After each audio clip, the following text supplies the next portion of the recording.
Cold of War, also known as Ezri Dax from Deep Space Nine, and you're listening to Kneel Before Pod. Kneel Before Blog presents Kneel Before Pod. Here's to the finest crew in Starfleet. Engage. Captain Jean-Luc Picard of the USS Enterprise. Captain Jean-Luc Picard of the USS Enterprise. Make it so. Make it so. Make it so. Make it so. Hello and welcome to Kneel Before Pod, the podcast that isn't afraid of artificial life. I'm your host Craig, and the time has come to discuss the entirety of Star Trek Picard Season 1. As always, I'll need to beam in my elite yet emotionally damaged crew to carry out this mission. Let's hope I can work the transporter. Energizing. So Aaron, welcome aboard. Good evening, Captain. Did the beam in go successfully, or did I make a mess of it again? I have the correct number of limbs and eyeballs. That's good. I did it right. It only took me several years, but I did it right. Chris, how was your beam in? Welcome aboard. Where the hell is my left leg? I don't think you had that to begin with. I think... I'm pretty sure I had it before I left. No, I think you're just trying to con me out of a spare left leg here. Well, I think you can afford a left leg, so Giza left leg. I don't think so. You come with one, you're not getting one when you leave. Dear me. I really wish you'd done that in a really thick Glaswegian accent, by the way. Giza left leg. Geese me. What you wanting, man? Geese me a left leg. It's one of his holograms that can do that. Not the original Chris. Yeah, holographic Chris. I'm the podcasting version of Chris. Podcasting hologram. Yeah. That's possibly a spoiler, but we'll get to it. Okay, so we're here to discuss Star Trek Picard. Recently finished its first season, or recently started its second season, depending on how late I get this podcast up. We are either in lockdown or have been out of lockdown for several months, who knows. But first we'll start with Kneel Before and Rise Against. So, Aaron, do you want to kick us off with a Kneel Before? I will do that. It's slightly old, but it's the thing I've not mentioned on the previous one we did, and that's Final Space. Season 2 dropped eventually after a long wait for it to finish playing in America. And I have to say I was quite disappointed at the start of Season 2 because they ratcheted down the tension massively, which was really difficult to deal with, I think, given the sort of power of the end of Season 1. But by episode 7, and I broke my own rules and stuck with something that long, by about episode 7, it really picked up. They brought the tension and the plot back, and it was powerful again. So really happy with the end of Season 2 of Final Space. So for those that don't know, what is Final Space? Final Space is a spacebound comedy. It's bordering on the ridiculous, which is dangerous for me because I don't usually like the ridiculous, but I think it's reasonably well written. It's a comic show, and it's a sort of a central character with a team around him tries to save the universe set up, but where ridiculous things are happening to them all the time. I don't think it is as funny as it was at the start, but it brings its humour back up by mid-season, I think. Cool. I've not seen this. I've heard mixed things, especially about Season 2, just as you mentioned. I think a couple of people I know gave up on Season 2, so you persevered longer than some. But yeah, here it is. Chris, have you seen it? I saw part of the first season. It's one that I keep meaning to go back to and watch more of. I watched a bit of the first season, and then I think I just got distracted by something else shiny in the distance, and then never picked it back up.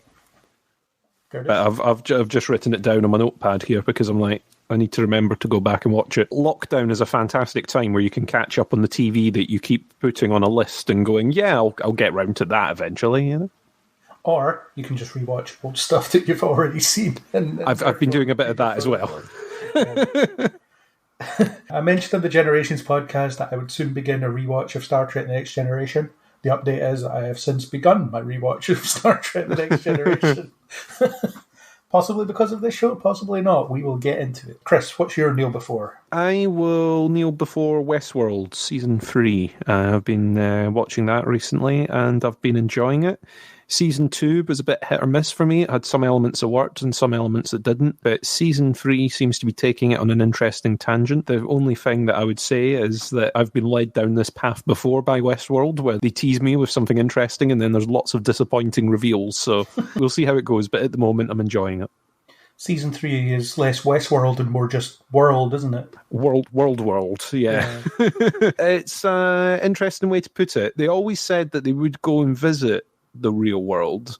When they initially set out, they said they had a sort of 5-season plan, and I don't know if this is earlier in the plan or later in the plan than they expected. I think the plan originally was to sort of run through different parts of the park, but then instead they've sort of jumped to this, so it'll be interesting to see what they do. Cool. Aaron, have you seen Westworld?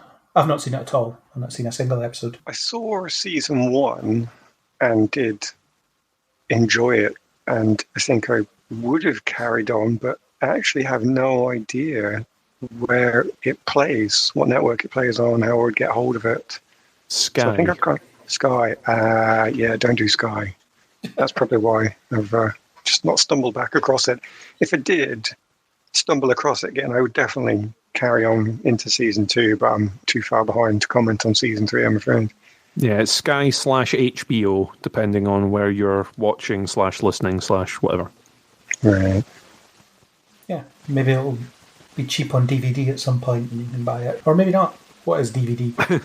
Well, this is it. Although one thing You'll be telling us about Betamax and VHS next, Grandad. Yeah. One thing lockdown has proven is that physical media is still king, though, because how many times have people said their internet's gone down, or YouTube are reducing their streaming bitrate, and Netflix are reducing it, and Amazon might be, and Disney Plus, who knows? But you can shove a Blu-ray in and it'll play and it'll be fine. So physical media still wins. I will never let go of physical media.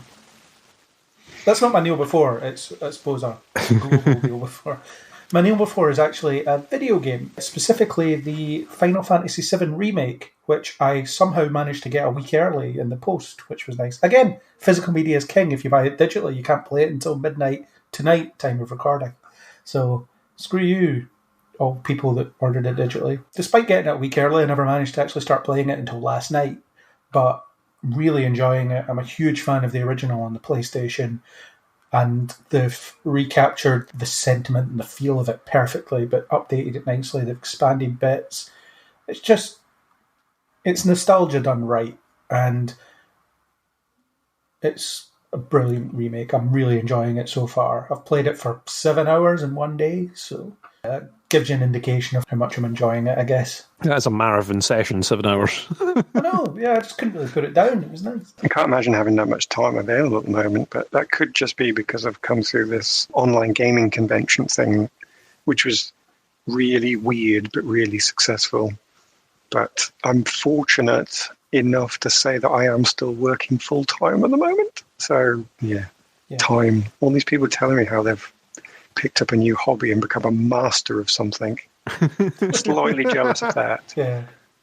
How does an online gaming convention work? So you all meet on Discord in one massive group chat, obviously split into different rooms to talk about different things, and you do your big greeting and so on. Then the games that are arranged, you split out into different platforms. So we did the role-playing games through online meeting software, which I don't know if I'm supposed to name or not, actually, for sort of corporate purposes. But you've already named Discord, so you might as well. No, I have actually, yeah. So we use stuff like WebEx, and some people use Zoom. And in your smaller group, you can just do the role-playing through that. There's everything online as well, like online dice rolling sites and so on too. Some people went off onto dedicated board game platforms, and they just agreed to meet on that platform together at the same time, playing the same game. And then once you've played those in your various slot, you know to come back to Discord for the catch-ups, chats, and so on. And they even managed to set up little rooms with video rooms and text rooms so they could do the pub quiz and the charity auction entirely through video and text chat. And they still managed to raise locally like 500 quid. It doesn't sound like much maybe for a convention, but obviously it was a much more cut down attendance on this first one while they worked it out. But I think it worked really well, actually. It was weird being online all day. I couldn't quite handle that myself because I'm not used to it. But other people, I think, found it quite normal. That sounds pretty amazing. I guess in your head you just have to portion it out as if you were at the convention normally. So I've got to be here at this time. It's like crossing the hall in effect, except you're clicking on another thing at say 4 o'clock or whatever time it is.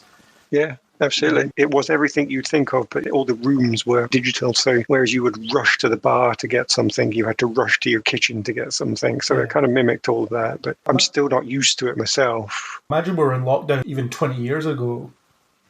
The lack of options we'd have technology-wise.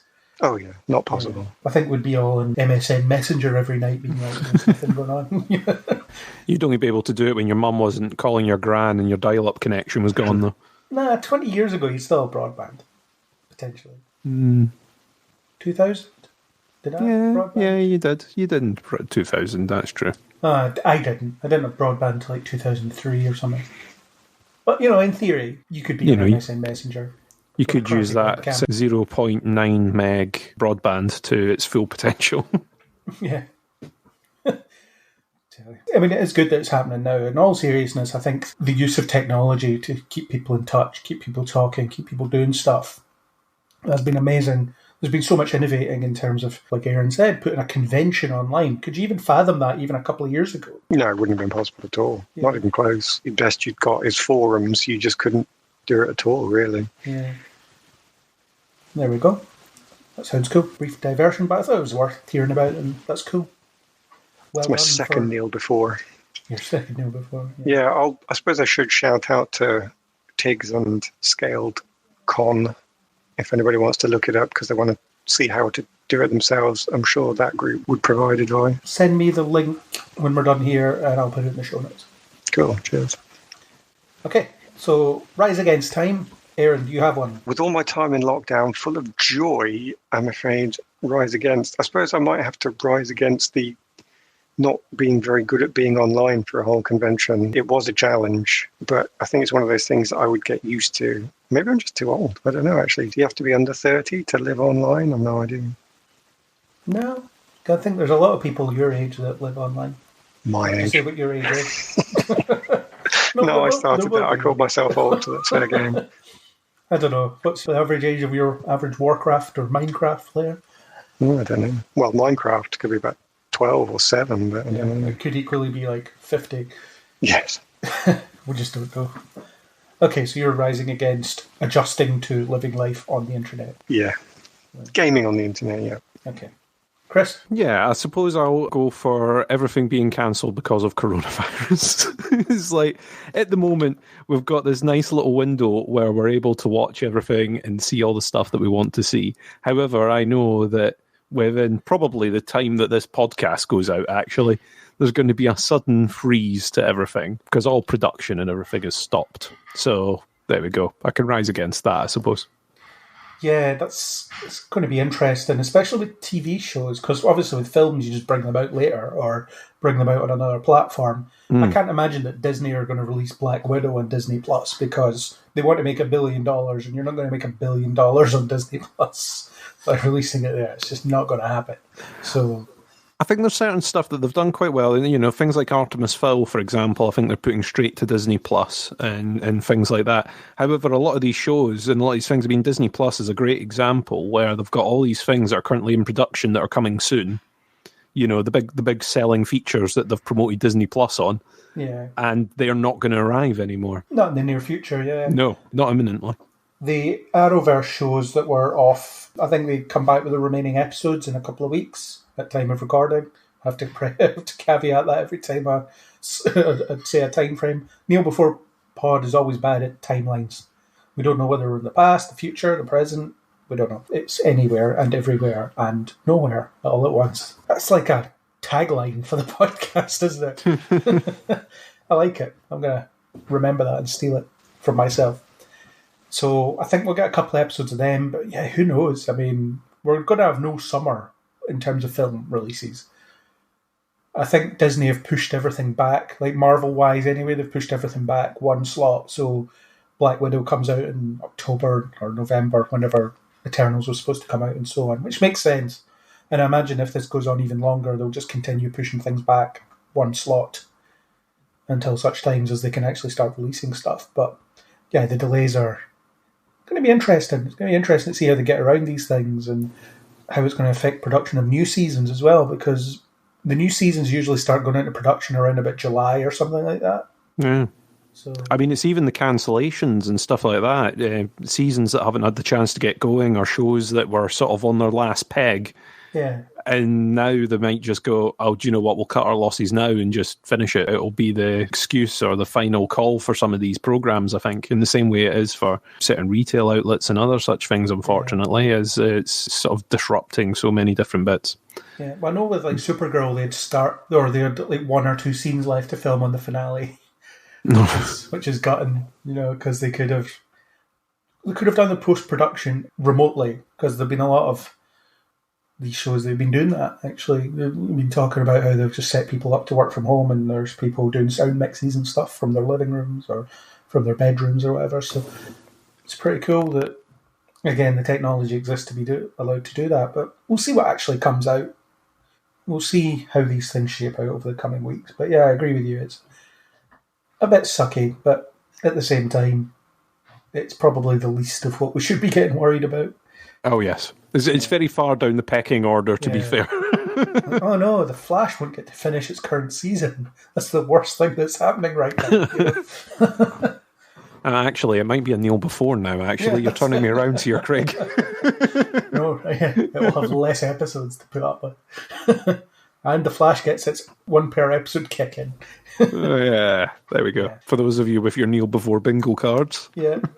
I am going to rise against answering questions that are posed in films in supplementary material like comics or novels. Great. I like that. Good choice. Good choice. Films. It happens on TV as well. In fact, we could get onto that with Picard in itself, because that does have tie-in media, although I don't think it's as bad. The thing I'm picking on the most is Rise of Skywalker, because there's a lot of questions that people had after that film, such as, how did the Emperor get so many Star Destroyers? Who's crewing these Star Destroyers? What's going on? What is this person? Who is this person? All of these questions are answered in the novelisation. And they shouldn't be, because I'm not going to read the novelisation. I can barely stomach watching the film. I don't want to read the book. I think the novelisation and a visual dictionary as well that answered a ton of questions. Like, who's this guy? Oh, right, here he is. All the visual dictionary should tell you is, oh, cool, so the reactor of the Star Destroyer is here. You don't need to know that, but it's nice to know that if you want to know that. And they shouldn't be doing this, because it just encourages lazy writing. And it just encourages films to not be finished, and it's just rubbish. And also, I've read the answers, and the answers aren't good enough anyway. I'm totally with you on this. As soon as you said it, I was like, do you know what? I should have had that written down at some point. I listened to a podcast on a different network, not Neil Before Blog, unfortunately, that was about Rise of Skywalker. And they did a whole thing of, oh, well, who was this and what was that? And they're like, oh, well, in the dictionary, it says that this character did this or whatever. You're like, hang on, why is there some book that's explaining how this film works? Yeah. I understand it if it's a film that's maybe come from a book in the first place. It's like, okay, there might be extra details in the Game of Thrones books that are not in the TV show, for example. But the book came first, so I can kind of forgive that. They should put everything on screen to explain it, but fair enough, it's come from a book. But so Star Wars is a film. Yeah, extra stuff that maybe fills in a little bit of background, but doesn't explain major chunks of plot that have you sitting there going, what? Hang on, we gave Rise of Skywalker a bit of a kicking on the podcast already, and we've done we did a lot of that. Let's do a podcast on the novelisation. Let's do one on the novelisation, exactly. Yeah, but it's not. You don't have to read the novelisation. It's like, oh, I got my information from this internet post, so that's what they're doing. You don't have to do this because we'll answer it here, and it's nonsense. I mean, extra details, background details, as you say, that's fine as long as you don't need it to understand the story. So yeah, you want to read the Game of Thrones novels and you want to understand the backstory of this thing or this person that appears once because that's in that book, but it's not relevant to the story being told. That's fine. That's something extra you can get. But exactly. It works for Game of Thrones or The Expanse or any of these other shows that are based on novels. Then Hunger Games, all those sorts of things. Now, there's so many of these books that have been turned into great films or TV franchises. It's worth checking out. But when they try and retroactively fix something in post in a book, then you go, oh, that's not on screen. It didn't happen. As far as I'm concerned, it doesn't fix a film when someone goes, oh, well, I think you'll find in the novelisation version it explains that. No, it wasn't on screen.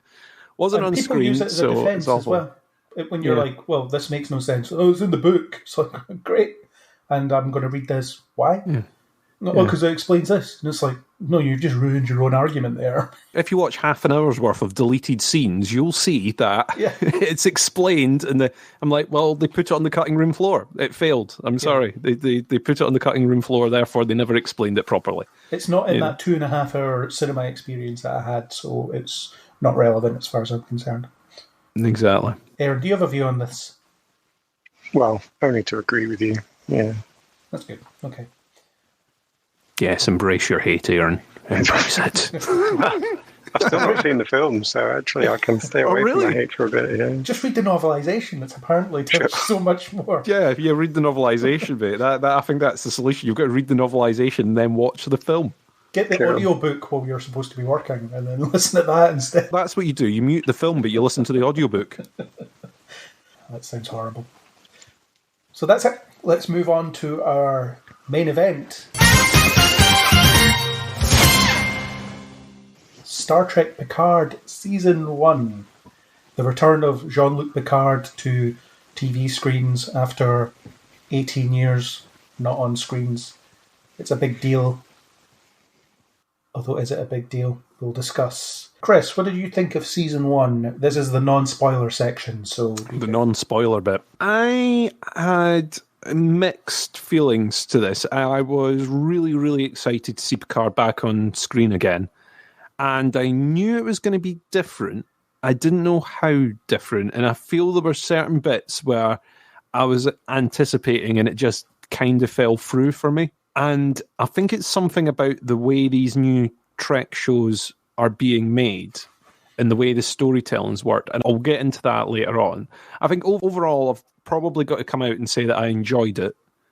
However, with tons of reservations. I think I say this all the time on the podcast, is that sitting here and dissecting the show makes me come out and say that I hate it more than I probably did. I watched it every week. I didn't drop it halfway through. Therefore, I enjoyed it. Okay. That's a nice, succinct, non-spoiler summary that teases what you're going to say soon. Well done. Aaron, can you follow that up?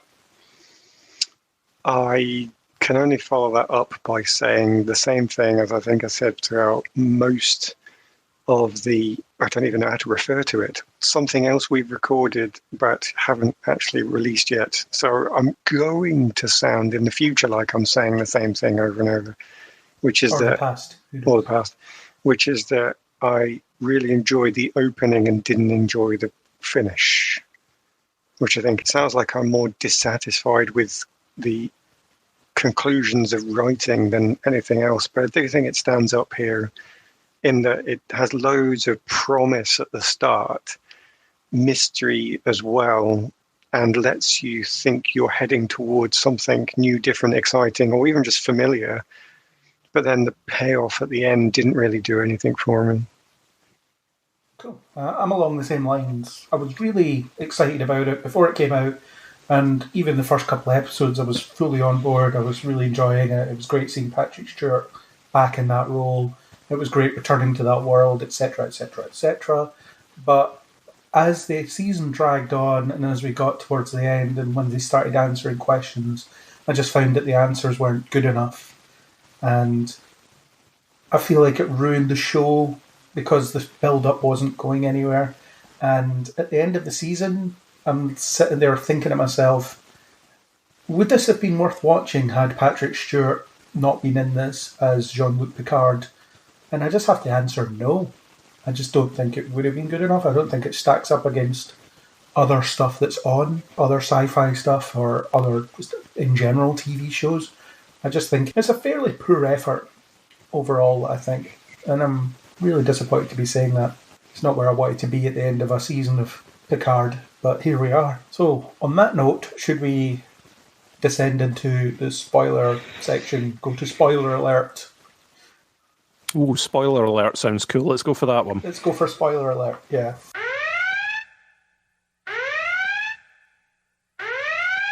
So, let's just start with Picard. He's the main event. The show is about him. His name is in the title. Patrick Stewart is the lead here. So, he does have an arc through the season. Do we think it was a worthy return? Do you think they should have done this or should have just left it? And all this chat about Patrick Stewart saying he said no like 6 times and had to be talked into it, and then they found a story that he just couldn't turn down. Do you think that's all just bluster? Do you think it was worthwhile? Chris, start with you. It's interesting because we saw him speak at Destination Star Trek in Birmingham. And we saw him talk about the show and how excited he was and how they had to coax him into appearing. And, he'd been presented with so many scripts that were absolute nonsense and didn't take it anywhere interesting. And he got this and he signed up right away and he was totally hook, line, and then in it and signed up and executive and producing and all that sort of stuff. And I'm not 100% convinced that's true when I look at this. And I don't know if they changed their mind, now that we're into the spoiler section. I don't know if they left it that they would get partway through and decide if this was the end of Picard or not. If this was going to be a 1 season and we're wrapping up this character front, or if it was always, we're going to get to the end of this and he's going to die but not die and then carry on more adventures with his new crew that he's gathered. I don't see that being the end point of this. If you try and sketch out this story and roughly present it across a table at a dinner party, how do you even begin with that? Yeah, I agree. I think it was supposed to end with his death, and then they changed at some point, probably when CBS said, we're going to give you a bunch of money to do another season of this. And then I think at that point, stuff must have changed, because it does seem to be going a certain way, particularly in the final episode, and then goes another way and doesn't earn it. And so I think you're right. I think there was supposed to be a bit of finality to it that didn't really happen. And now we're getting another season of it. Like I said, I don't think this would be worthwhile at all if Patrick Stewart wasn't in it, if Jean-Luc Picard wasn't the main character. It's a difficult one. I mean, I probably wouldn't have wanted to see the story play out if Picard wasn't in it. I think Patrick Stewart was great. He remains great. I don't like the way Picard was characterised much of the time, because I think they made some severe missteps with who he is and who he used to be. And I know people will say it's been 20 years, things have to change, but there's things that he would just willfully ignore, and I wouldn't believe that Picard would ever do that, even with these 20 years of whatever he experienced, through most of which he sat around his vineyard and did nothing. So it's almost like, what's he been up to for the last 20 years? Kind of almost nothing, really. So, other than this one event that really spurred his hiding, I guess. So yeah, it's a difficult one, and it's something that we'll explore for sure. If I preface everything with it opens differently to how it closes, then I'm going to say yes. Because the story not only revolves around age, it also revolves around somebody, and it needed somebody who was once useful, powerful, and dynamic, i.e. the metaphor of youth itself, and has now moved into old age, which is threatening to bring us all low, and therefore you lose that power. So add on to that is contrasted with synthetics, who of course don't get old at all and don't suffer this problem. And I think you've got the perfect placement for Picard, because He was the head of the Enterprise, the flagship of the Federation. He was the one out there making everything happen, and now he's gotten old and the Federation doesn't respect him, and he's gone and he's left by the wayside. And of course he's got Data as a connection, which gives him everything. Well, not just Data. He's got Data and the Borg, which gives him the perfect connection to synthetics. So he is absolutely, definitely the right and potentially only character I can think of in the Star Trek background that can answer both of those needs. Obviously, you've got 7 of 9 that can answer the second need, and you've got characters of previously like Spock and his father, who I know aren't available anymore, but those characters could have been accessing the age storyline, but I find it difficult to believe that you'd find somebody that could do both age and synthetics without using Picard. So it opens absolutely perfectly, and he is the central character to both the themes of this show. I have to emphasize that, though. It opens perfectly. I'm not convinced it closes perfectly, because I don't think that by the time you get to the end of it, you are focusing properly on these two promises at the start, because that sort of problem that comes with age is really lost in the plot lines they try and develop with the youthful synthetics. It's referred to in voice, in text, but I don't think they follow through on it. And the yay moment when Riker comes in waving the flag of the Federation isn't earned. So this whole idea of, is youth more important than age? Oh no, age has got experience and can bring you back in when you need it. Well, it didn't really earn that. They just sent messages into the void and Riker answered. So opens perfectly, but the two themes at the end had been so lost that at the end point it didn't need Picard, but it did need him to start with, and I think that's a big shame that was lost. You can tell that the showrunner, Michael Chabon's a novelist, because in those early chapters, in effect, he sets up so many things that would make up for great exploration. So you've got, as you say, Picard's age. You've got the fact that the universe has moved on without him. He's been hiding for the past 18, 20 years, or 15 years in the timeline of the show, because he was still active for a fair bit between Nemesis and now. It's only, I forget the timescale that they say in the show, it's like 10 years or something like that. He's just been rotting away on this vineyard of his. So you've got that issue. You've got the whole fact that he doesn't believe that the Federation is standing up to their own ideals at this point. You've got the synthetic ban and all the questions raised about that. You've got the fact that his brain abnormality is causing issues for him. You have all of these things that don't really amount to much by the time we get to the end of it. I mean, the synth ban is weirdly just thrown away with a line of dialogue that you might miss. That's so baffling, because it seemed integral to the background of the universe at this point, and it's like, oh yeah, the synth ban, that's lifted, that's fine, don't worry about it. Well, I think that's the slight difficulty with the setup again. It's interesting to hear you say that the guy who wrote it is an author, because it ended up being a Star Trek episode. I think it ended up being an Enterprise episode by the end of it, because you set up all this lovely stuff, and then after the final adverts, when there's only 10 minutes left and you get quick resolution and the epilogue where everybody laughs over a game of poker, it felt like that. So they do set up all their stuff, and it's a different type of show in the same way that Discovery was a different type of show, and it was very welcome. But then when they say, we're going to close it like we would any episode of the 90s or 2000s Star Trek, you think, oh, I kind of didn't want you to go back to that. Are you thinking that this would make me happy, that it would be a remembrance of times past? And I think I'd been promised so much, I didn't want it to end on that happy, pleasant, remember when you were a teenager watching Star Trek note. I think it's one of those things where it goes in, and this is what I was saying at the beginning in the sort of spoiler-free bit, is this new way of telling stories in Star Trek.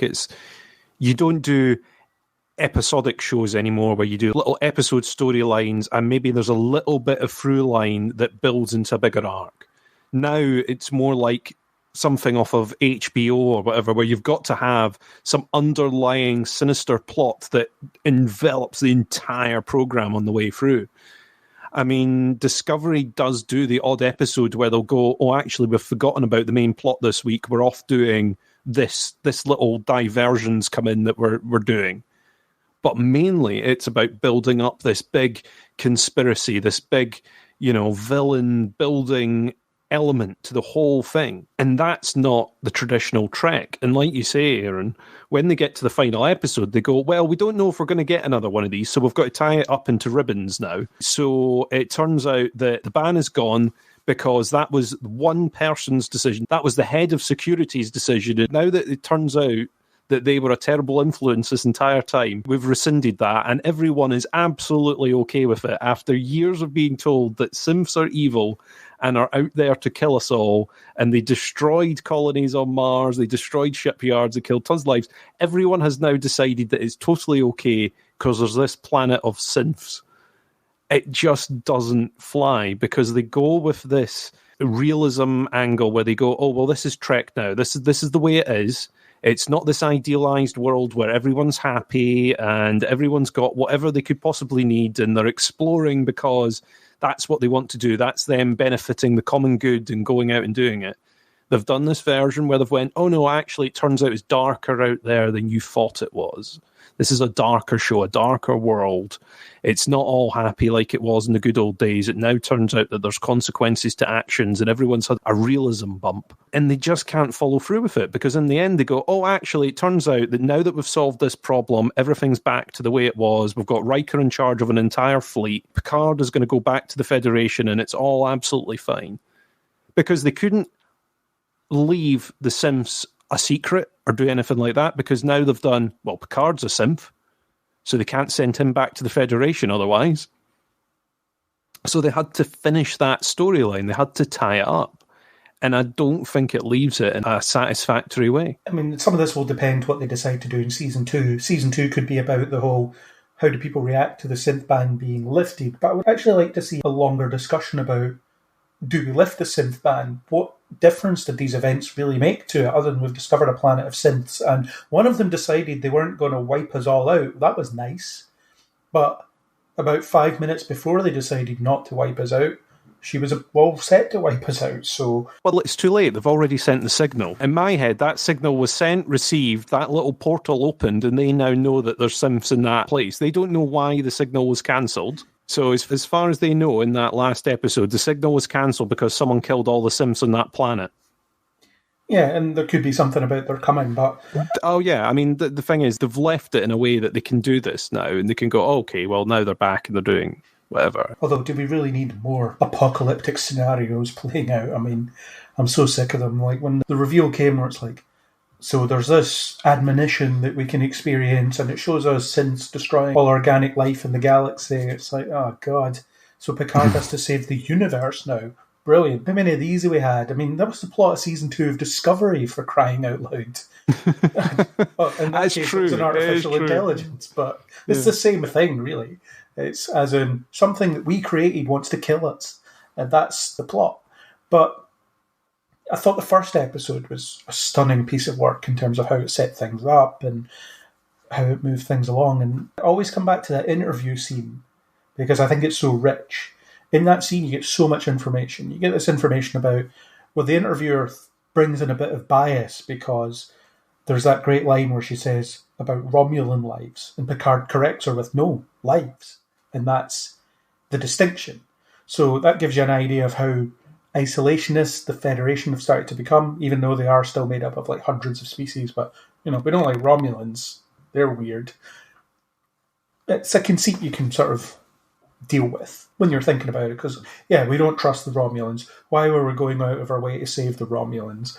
And when this big threat was so close to home. And it was pretty clear that interviewer was afraid of synths as well, because kept asking questions about Data. Did you ever have reason to doubt him and things like that? Mm-hmm.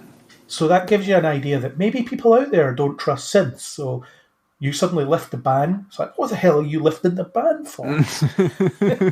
It is that. It's why are you doing it? And I get that interviewer part, I could see what they were going for. They were reflecting sort of our modern world now, where, you know, you'll get newscasters that are going in with a biased view. You get countries now where it's, oh no, we'll deal with us first. We fix our problems. We don't have time to deal with anyone else's nonsense. We fix our state. That sort of Trumpian view of the world, and even what Britain's done with Brexit and stuff like that. No, it's about us first. You know, if it benefits us, we'll do it. If it doesn't benefit everyone else, we don't care. If it benefits us, we'll do that.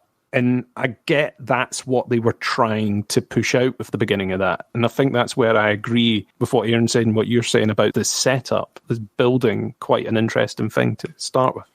Yeah, and then it just loses the rag by the end, loses the Stardust City rag. Exactly. And to your point about the episodic nature of previous Star Trek, which was of its time and it worked really well, and actually I think the perfect type of storytelling for a Star Trek series is what Enterprise did in its final season, where they had micro arcs of 2 to 3 episodes. Here we'll tell a complete story in those 3 episodes, but we also have time to let it breathe. That's perfect, because that still allows you to have connected stuff going on, but also allows you to play around in that episodic format, and you don't have to wrap it up in like 45 minutes or however long your episode is.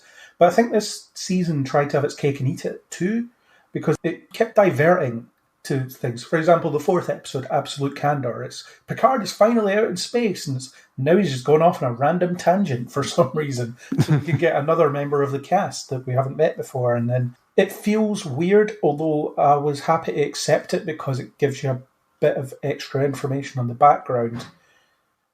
This is what the Romulan society has become following the supernova.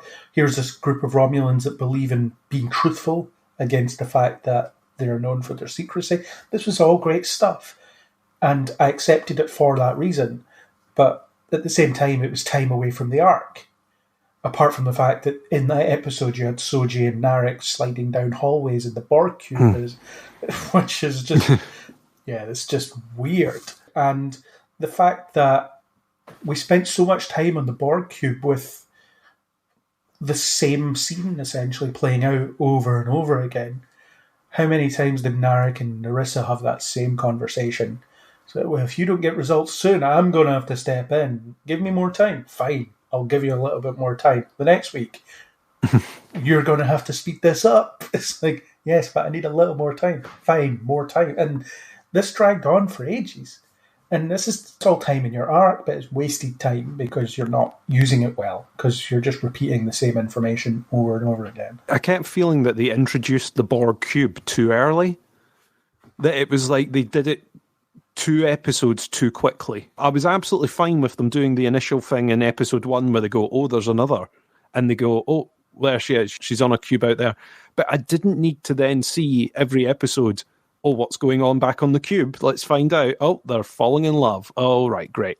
And let's have that tracking, zooming shot of going inside the cube every time. But it was one of those where they just went for it too early. Could have just held off and then did little bits building up rather than, oh, let's dedicate chunks of episode and take you away. Especially when they spent so long before getting Picard off of Earth as well. Yeah. As much as I've said already that I enjoyed the beginning of the season, and I'm setting it up, there was a part of me that was like, get him off world already. He's done enough on Earth. I know that we're wanting to see that he's there and he's sort of hesitant and introduce us to all the characters and everything in the situation, but get him away, get him moving. The original plan was for those 3 episodes to only be 2 episodes. And it felt like it by episode 3. Yeah. I felt it too. The interesting thing you were talking about, how maybe introduce the Borg cube first of all and then come back to it later. I actually think they could have left that whole thing for later, because from Picard's point of view, early on in the season, it was, okay, there might be another android out there, but who knows if she's still alive. And then in the next scene, let's go to the Borg cube where we know that she's still alive. If we're going to be in Picard's point of view, I would have liked to see that a bit longer, leave an open question as to whether Soji is still alive. I mean, of course she is going to be, but I think it would have helped with a bit of tension. Yeah, so you don't find out that she's alive until they do the funky stuff with the terminal, and find out all the emails or all the messages and trace it back. I think that's a good point. One scene where then you only have one episode where they can have that conversation about you better get results, but I need more time. So it's an odd one. I think it's an oddly structured season because you do have these diversions. I think in some cases they're useful. Absolute Candor is an episode that I quite like because it tells you a lot about the characters and the world, but at the same time, it is a diversion from everything else that's going on. So let's get on to Picard and I guess his past. So there's a lot about his past. He's wanting to relive his glory days in a lot of ways, go back out in one last mission. It's essentially the plot to All Good Things, but without the shifting timelines. He needs to do one more mission because he wants to save this mysterious connection to data that he's just found.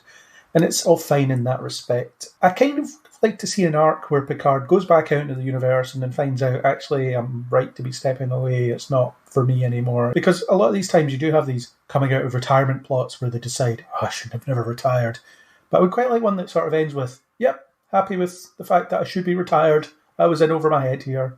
And he keeps admitting throughout that he was in over his head as well. Aaron, come on to you first. What did you think of the way Picard's past informed his present and where it all went, if anywhere? Where it all went, that's the tricky thing, isn't it? But, I mean, the thing of it is, whereas you might have seen it before, I think he's the right character to never retire. And there's that very important, well, it seemed important to me, scene where he meets Kirk. And the advice from the older man at the time was, never let them take you out of the chair. And it's such a moment, whether it's iconic or not, I don't know, but it was such a big deal for me. And the whole point of the captain of the bridge of the Enterprise can actually change the course of the galaxy's history is a very important part of Star Trek as was. Yes, we've gone into totally different things with Discovery and so on, but given that Picard is part of that older setup, I don't know, maybe it would have been interesting thing for him to have had to do something completely different to STNG, but I don't know if that would have been too rude for it to have been completely different. I like the fact that it was a more up-to-date, a bit more brutal. Obviously, that's the thing I've always said across all of these podcasts that I like it when it gets darker, but I don't want it to be totally dark when it comes from source material that is that bit brighter. So I think Picard then is the right person to come out of retirement and say he never should have gone because it fits his character so well. There is no reason why that person that we saw from all those years ago would say, I'm done now. I'm going to retire. You know, this whole sways of plotline that's based on I never had children. I mean, that comes up quite a lot, even into the films where obviously he loses his family to the fire. But in many of the episodes, it's a plot point. He is definitely out there to stay. He knows who he is. He knows what he wants. And he knows where he can do good. And I like the idea that when you get to a certain age, that the physical nature of the world, literally biology, starts to make you more tired. And you think, oh, should I reconsider it? Is there a different way I should be going now? And you have to be awoken by your own ideologies, your own dreams to say, no, you don't have to give in now. You can actually keep on doing what you're doing. Maybe it's in a different way, but you do carry on with who you are. And I can't see him being defeated by that. I quite liked the idea that it was such a big deal. I mean, it's the loss of a planet full of people, and it's the loss of the Federation that he knew. Everything he fought for in his career, he thought had been destroyed. And I could see that would send you onto your vineyard and you wouldn't want to come out because you're slightly pouting. But also, what can you do if all of your world's, bigger than world's actually, political entity turns against that ideology?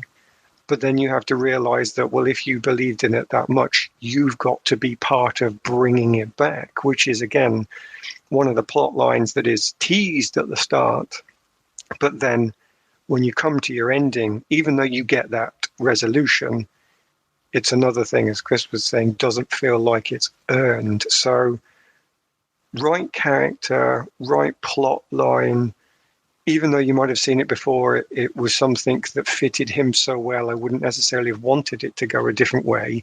But then when you say, do they get to this end point? I would say unsatisfyingly so. Correct end point, but in a way that we've spent so long doing these other things, as you've said, that there's kind of no room for it to be developed into a satisfying character arc and therefore final point. It's the same thing I feel like I'm going to be saying for everything. You're going to ask me a whole bunch of questions and I'm going to say, thought they set it up beautifully, but then at the end didn't feel like it was earned. Obviously, I'll try not to be boring by answering that to every single question you answer, but I feel there's a danger there.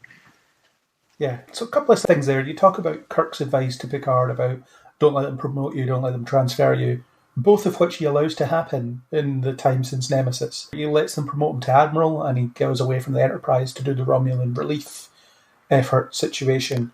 So maybe it's part of because he's not on the Enterprise that the universe hasn't played out the way he wants it to, but there's also the sense that his idealism is somewhat naive, because I really liked the conversation he had with the Admiral, despite the unnecessary profanity in the second episode, where she talks about, no, it can't just be, oh, we're still doing this mission no matter what. There's this whole political structure we have to think about.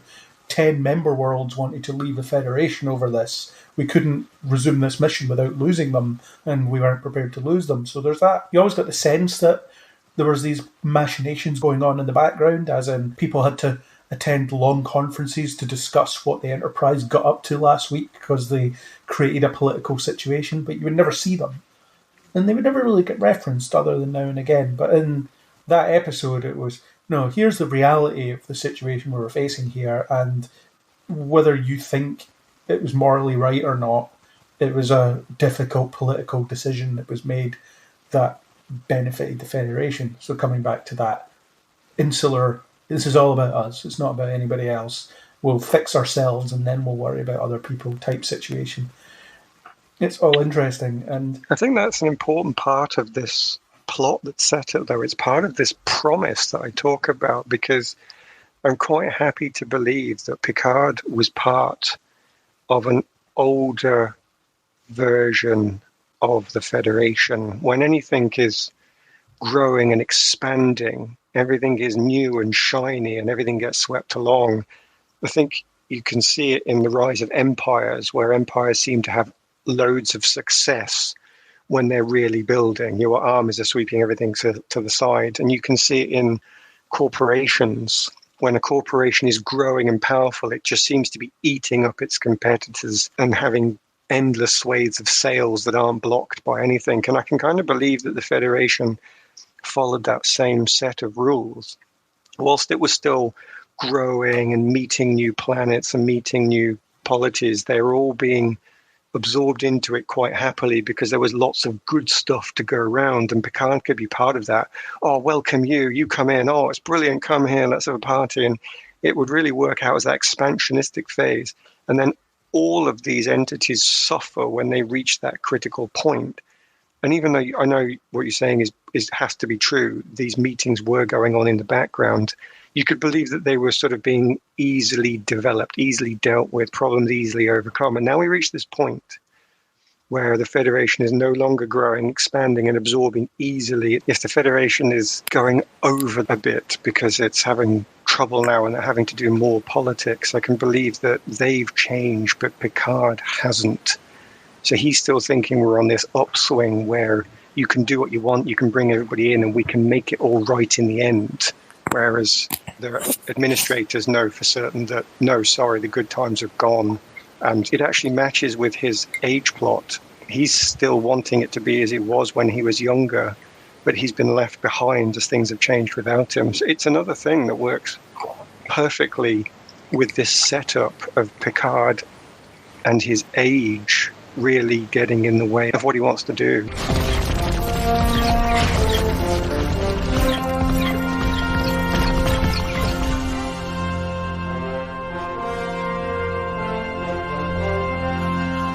Oh, we have a surprise appearance. We've just got reinforcements that have warped in with a copy of the same ship about 100 times behind them. So, Nick, welcome.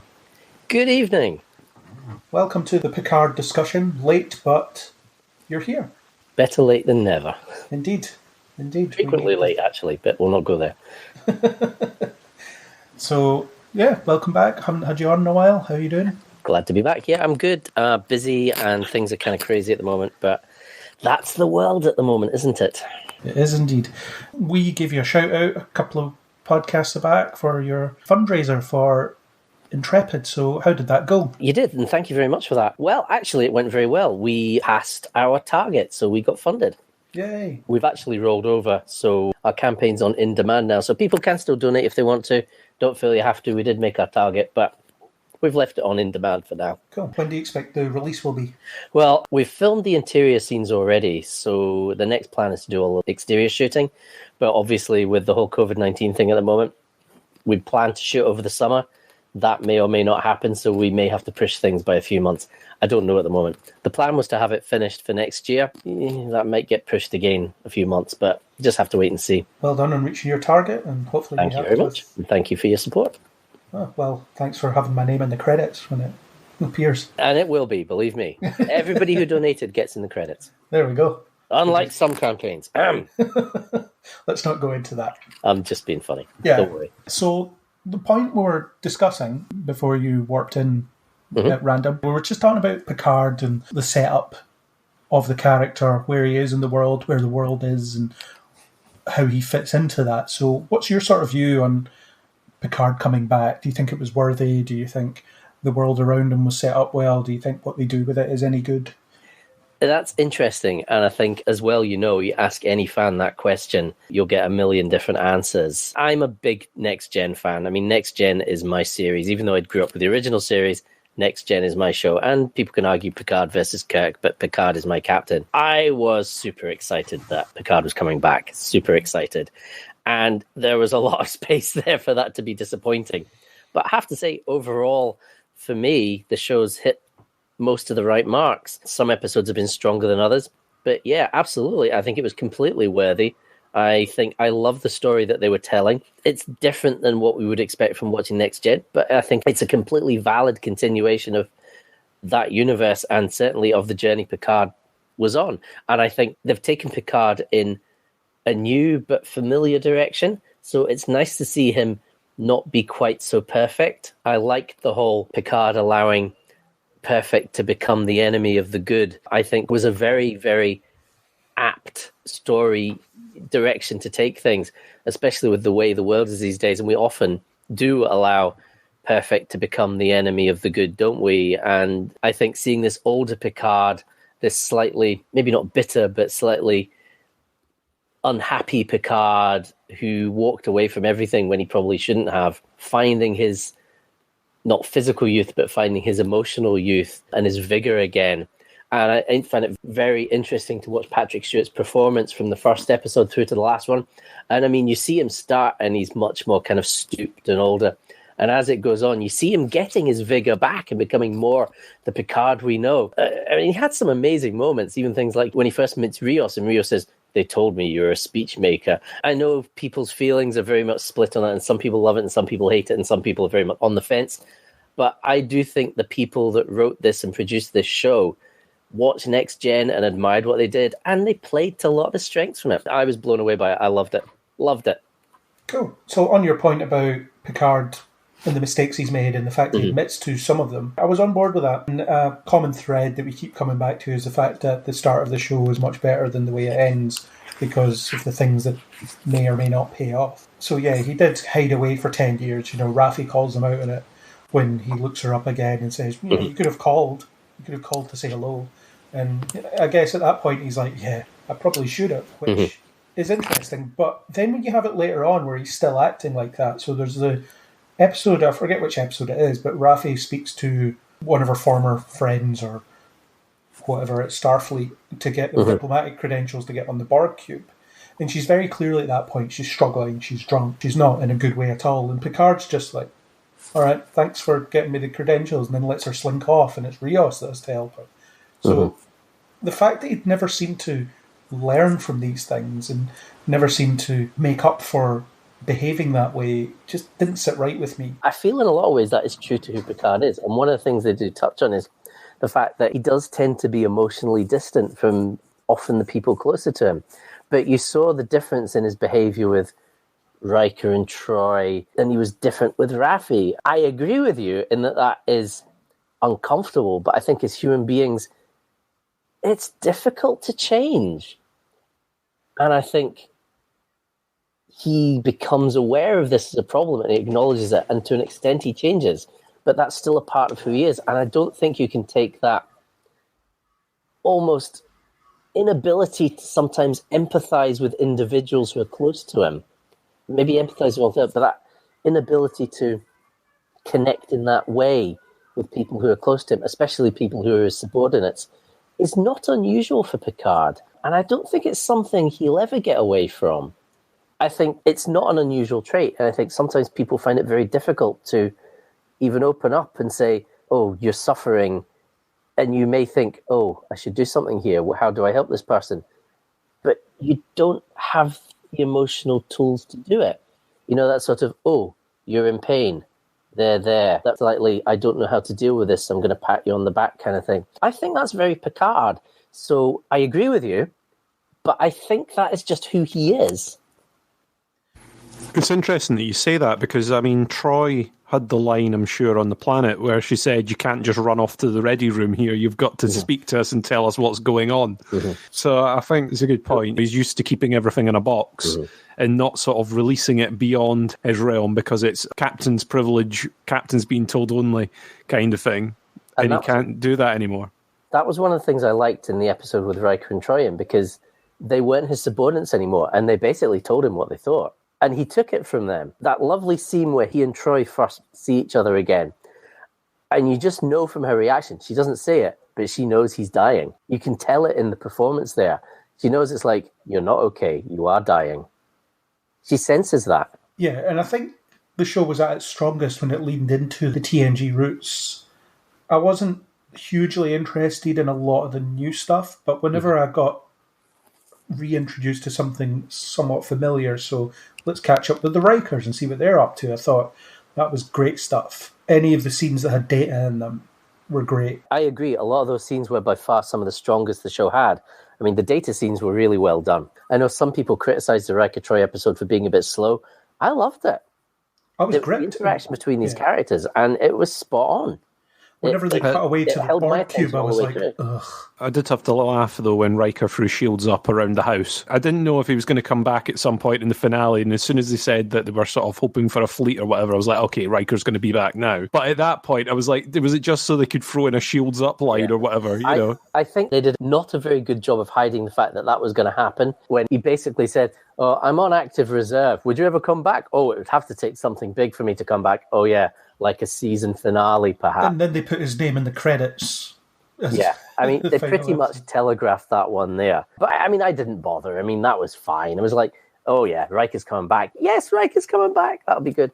And, yeah, so I cheered when Riker turned. I was like, yes! It was a very quiet cheer, because it's weird if you're sitting in a room and you cheer just randomly. But, you know, it was a very quiet, like, yes, Riker's back. I think the logistics of that moment are a bit off, though, because from that point of view, wasn't Picard on Nepenthe like a couple of days ago and they took a shortcut through a transwarp conduit? So, like, in that time, Riker had to contact Starfleet, say, give me a ship. In fact, give me like 100 ships, and then get there just behind the Romulans. But maybe they took the transwarp conduit as well. Yeah. Give me just enough ships. But how many have they got? I don't really know. So, like, over-egg it a bit. Let's say they maybe turn up with 80, so we're going to need, 100? And, you know. The fleet of virtually identical ships was a bit kind of like, really? You couldn't have thrown a Galaxy and a couple of Sovereigns in there. Also, but, you know what? I don't care. I was just so happy to see these characters back and enjoying the interaction. And I liked the new characters as well. I was so wrapped up in the story and what was going on, I didn't really care. I kind of like, oh, all the ships are the same. You know what? I don't care. Also, remember the issue that we had earlier in the season that we had to cancel this rescue effort because we didn't have enough ships? Yeah, again, I'm like, well, you know what? That was 14 years ago. They've obviously... They've ramped up production since then. Yeah. They've learned how to copy and paste. I guess so, yeah. They went to Dyson and they said, you know what, we're running out of ships. Can you throw us together some? Yeah. I mean, I probably would have gone for smaller fleets. Yeah, do you need that many ships to sterilize a planet? Yeah. The Romulans have 5 sterilization protocols. At least 5 sterilization. Yeah. But you know what? These are all nitpicks. I just love the hell out of it. Yeah, so we're kind of talking a bit about Picard and his past, and I don't think the Borg are used particularly well in the overall context of the story, but I think Picard's connection to the Borg was used really well. Although there was a bit of a weird bit for me when he completely dismissed the whole notion that people could return from the collective, despite the fact that he did it, Seven did it, and she was in the previous episode. And then it existed so he could learn that lesson later in that same episode, but he should already kind of know that. But then they did a similar thing in First Contact as well. They dealt with Picard's trauma and all these kind of things throughout TNG, and family and that kind of thing. And Cyborg as well. They dealt with a lot of Picard's trauma with that. Picard went back to First Contact, and all of a sudden he's like gunning for the Borg again, and he hates the Borg, and he's got it's like, but he kind of worked through this stuff on the series as well.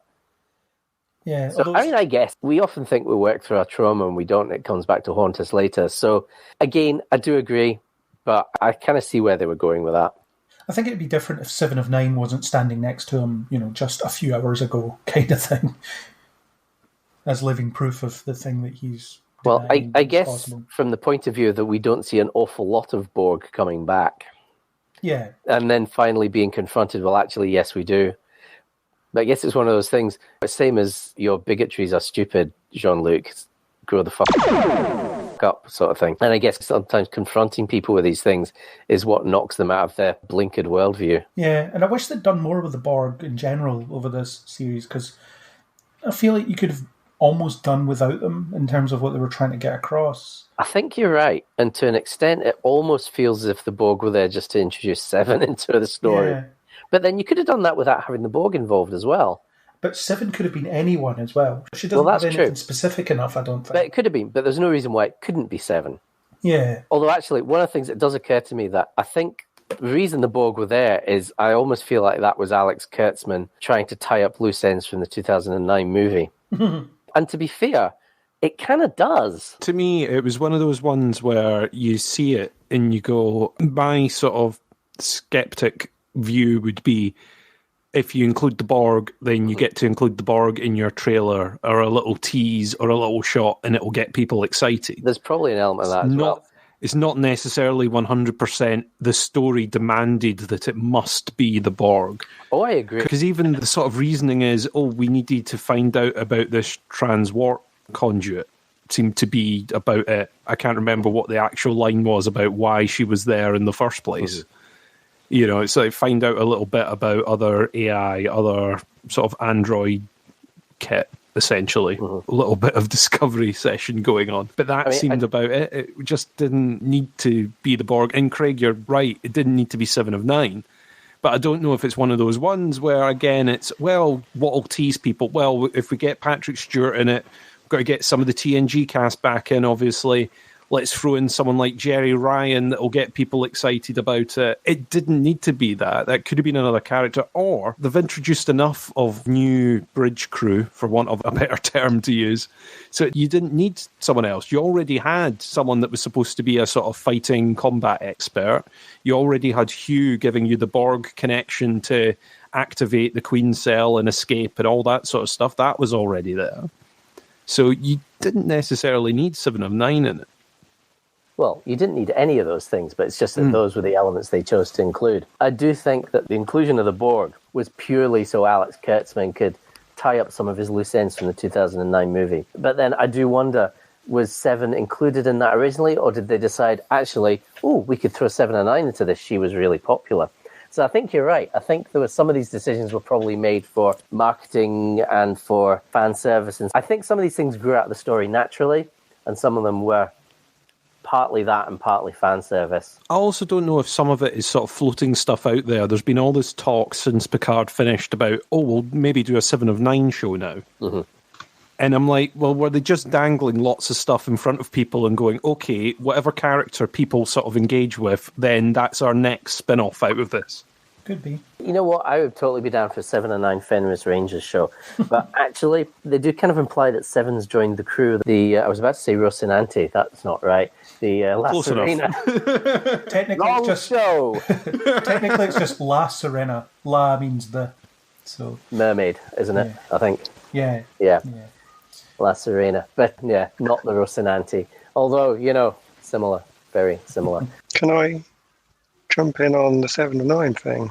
Yes. I think that 7 of 9 did need to be there, and I think the Borg also needed to be there for the two plot themes that we were talking about at the beginning, because they are actually incorporating both of them, especially because Picard used to be the Borg.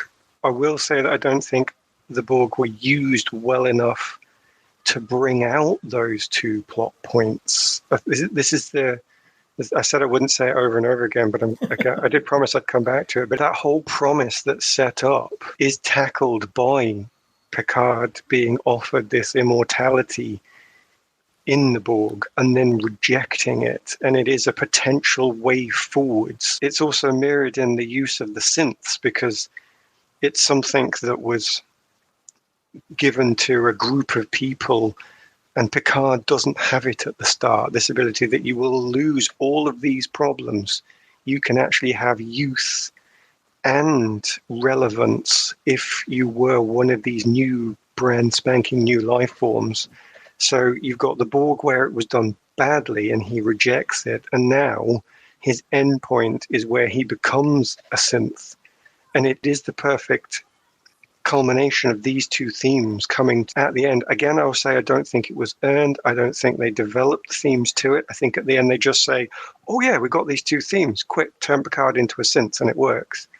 But if you think about what was going on throughout the season, there are points where the writer is bringing in things that could investigate age, getting older, being left behind, trying to show that your experience is still worth something, and the way that synth could change that. And one of those is the appearance of 7 of 9, very specifically her being not a mother, but effectively a mother, which she tells us in her bit of exposition. And that's actually part of the problem, because they don't necessarily do a lot with that. It is just her coming along and saying to the bad guy, I was this and it was that to me. It's not a proper exploration of a theme where she has to go through it and discover it herself. It's just given to us. So it's almost like, here's a brilliant thing that we could have done in detail. A character who was the Borg, did have this synth set up, did have access to immortality, but got rid of it. More than got rid of it, she was shown by humans why getting rid of it was a good idea, and has now embraced one of the factors of age, which is really relevant, powerful, important, which is parenthood. That is one of the things where you can show, my age has relevance, my age has importance, I can pass it on to the youth. So she's someone that said, being a synth was great and all, but actually I reject it completely. And it's something that in theory, as Picard moves to becoming a synth at the end of the show, she could give him a perspective. She could be the embodiment of one of his choices, and he could go, ooh, do I want that? Do I not? And one of his choices in the end of episode could have been, do I go down this route that 7 of 9 has embodied? But whereas I can see that when I analyze 7 of 9 in the plot and what she can and can't do, and whereas I can see that when I analyze the plot of the Borg and what they can and can't represent, it always comes down to this, but they didn't do anything with it to really expand on that, to show you Picard going through it, giving him a choice to make. It's just and here's a plot point, moving on. And it's such a shame, because it's that promise that was in the early episodes is repeated constantly. Every time they actually introduce a new character or a new plot point, it brings you back to those promises, and it offers you something else. It's what's egging you on and making you want to watch even more. And I think, unfortunately, then at the end you think, but really do loads with that. You didn't really do that development. So I actually would disagree. I think she's really, really important for the plot, as are the Borg, specifically because of their connections to Picard. But I think we don't get to see enough of it, because it's just told to us too quickly, and therefore you don't really get to go through it yourself and really gain enough from it. And there was a few things they could have done with Seven that would have been specific to her as well. There was the whole promise of her connecting up to the Borg cube, and I'm going to have to make a micro-collective, but the Borg on this cube aren't choosing to enter it, so this is wrong, and so on. And they just kind of consistently do nothing with it. I was getting the impression that Seven plugging herself into Borg technology again would be somewhat significant for her, but it ends up not being. All we really get is the Borg cube showing up on the synth planet at the end and having long-range sensors. And I think the problem they have there is there's actually too many things going on. Yeah. So it's difficult to resolve all these things, and it may be things they'll tackle later. I think that's a very reasonable point there, and I certainly don't disagree with it. I'm not 100% convinced that's the direction they were trying to go with it. I think that's a very clever direction to go with it. I'm not sure they put quite that much thought into how they were using the Borg, though. I don't know. So I think it's a very, very good thing. Well, maybe it was something that was thought of, but maybe when it came down to it, somebody didn't quite know how to do it. They saw that connection and thought, oh, that makes so much sense. How can we use it? But in the writer's room, it sort of fell away under bits of paper. I've seen it suggested that there was supposed to be a long sequence of Borg going after the Romulans on the cube, but they just didn't have the money to make it happen, so it didn't happen. I think as well, you could still tell that story, but you wouldn't have needed the Borg basically using Seven. Sure, okay. Yeah, I but again, I think you're right. I think the Borg were not integrated into the story as deeply as they could have been and exploited as deeply as they could have been. But maybe that is something we will see later. I don't know. It's one of those ones with the Borg cube, with them approaching the planet. Mm-hmm. I was thinking, oh, well, they're going to hold off the Romulans for enough time for the Federation to get involved, or there's going to be something, there's a reason for this cube. And then it's like, oh no, they just crash land like everyone else. They get taken out by giant flowers, and then that's it. They're gone. That's it. They're out the picture. They're not really needed for the rest of us now. It was kind of almost pointless that basically they took the cube all the way there so it could crash, so Seven could kick evil Romulan women down a shaft. The thing is, that could have happened before they took the cube. Part of me thought she had beamed out and escaped to one of the ships. Me too. Before the ships had got away. I didn't think she was still on the cube. I thought she was already gone. The thing is, that was very strongly implied by the way they cut that scene. Yeah. Because she beams out and the ships leave. That was very much the implication. It's a waste of Peyton List, that character in general. She's really good in other things, and she's just evil. If she had a mustache, it'd be twirling Romulan. She was very much playing Cersei Lannister. I don't really know who that is, but cool. Game of Thrones? Yeah, I don't watch it. I've never watched it. Oh, jeez. No. Okay. But well, not people will get the reference. He's got time to catch up during lockdown. There's a few seasons for you to go through, Craig. Yeah. She was totally channeling Cersei Lannister, and her brother was totally channeling Jaime. I do wonder if budget became part of it, actually. You know, the more Star Trek changes, the more it stays the same. In some occasions, I got the impression that there was some serious money being spent on Picard, but not very often, actually.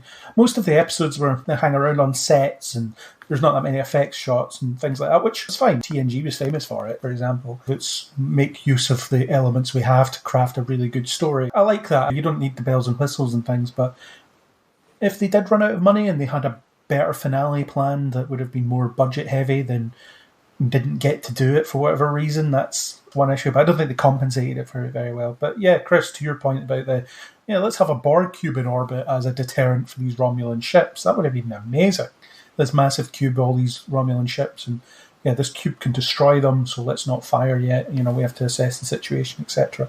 It seems like, a half-capacity cube might have held them off long enough for the Federation to come in, and then you get a bit of Borg redemption in there. Yeah. Which seemed to be what they were aiming for. That you've got this micro-collective, they've managed to get rid of the Romulans off the cube is now going to defend this planet of synths, and okay, they get taken out and they drop out of orbit at that point, but it's delayed them enough that you get Starfleet involved, but then instead they sort of tweak it so that it's Picard going out and doing the multiple ship mirage kind of thing to throw everyone out. I don't know. I kind of have the feeling that's how it's edited. And Craig, you're probably right. There's probably a bit of budget reasons and stuff in there. It's just, you sort of see little plot threads that you're like, well, that might have been where they were going, and then they had to drop it partway through because they got told about the budget, and then they just had to stop. Maybe. What about Picard becoming a synth? So that's how he ends the season. He gets his brain downloaded into a synth body. To my mind, it's not too different to what the Borg did to him, because, to be fair, he gets to keep his own memories and personality and so on, but it was still done without his consent. And well, he was dead. Yeah, but it doesn't seem like something that the Jean-Luc Picard we know would be outwardly comfortable with.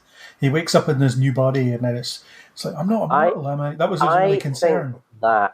I think that it's all well and good people saying no until suddenly they die, and so I don't know, how would any of us react in that position? Yeah. You think you're about to die, you die, and then you wake up in a new body. I think I'd probably be quite happy with that. But I don't know. Until it happens to you, you don't know how you're going to react. The thing is, Andrew, he'd be very happy.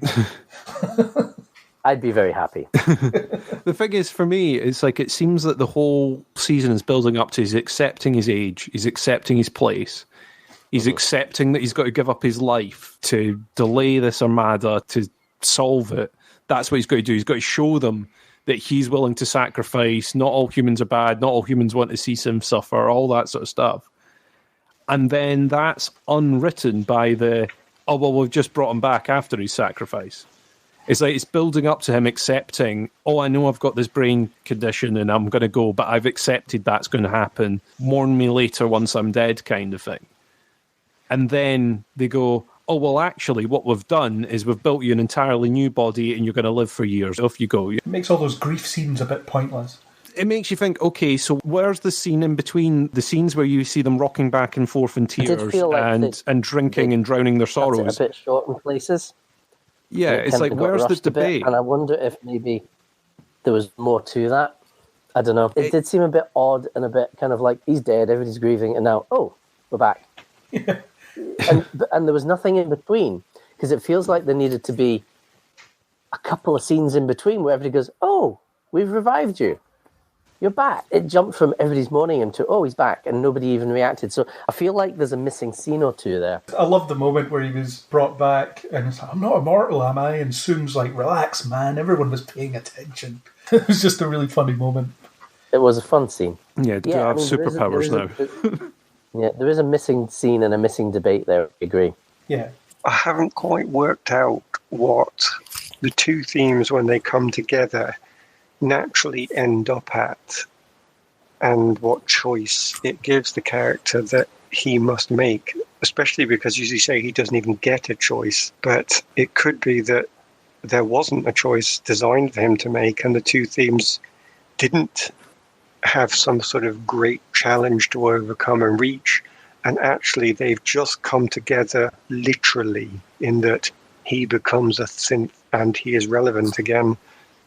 And I think that's a big missed opportunity to say something, especially because it opens with those two themes saying, we are going to tackle both of these things. And then by the end of it, you think, do you actively give up on those? Because it feels like that is really a shame. It's strange that it's almost perfect that he gets to be the synth, but he doesn't get to be the synth because he is too old and he doesn't get his youth back. So why bother making him a synth if he's not going to get the youth? I agree. And part of me kind of thinks what I would prefer if they've just not gone with this whole, he's got the brain abnormality, he's going to die suddenly, which, by the way, when he had that brain abnormality the first place, we find out about that, it wasn't going to be something where he's going to suddenly die. He was going to go senile and fade away. Well, was it not that it could lead to brain aneurysm and die? It could lead to any number of things, which includes I know, but, that threat is very important to the whole idea of age brings you low, though. That's a massively important consequence. But I do feel that they could have done that without making him a synth. I don't think the question of his mortality was necessarily that important to this. It wasn't so much about Picard's mortality as much as it was about who he was, his place in the world as it is now, and him losing his place and finding his place again. And I think they could have told that story without him having an incurable brain condition or having to be reborn into a synth body. Well, I'm not invalidating the choice they made by any means, because it's a perfectly valid choice that they made, but I think it could have been done differently. Well, the Riker episode set that up where they talked about our son had this disease, but if there'd been the synth brain to do something, it would have been curable. I thought they were going to do something like that. Yeah, well, We that found the would synth have planet been a and we can natural. just- Yeah, indeed.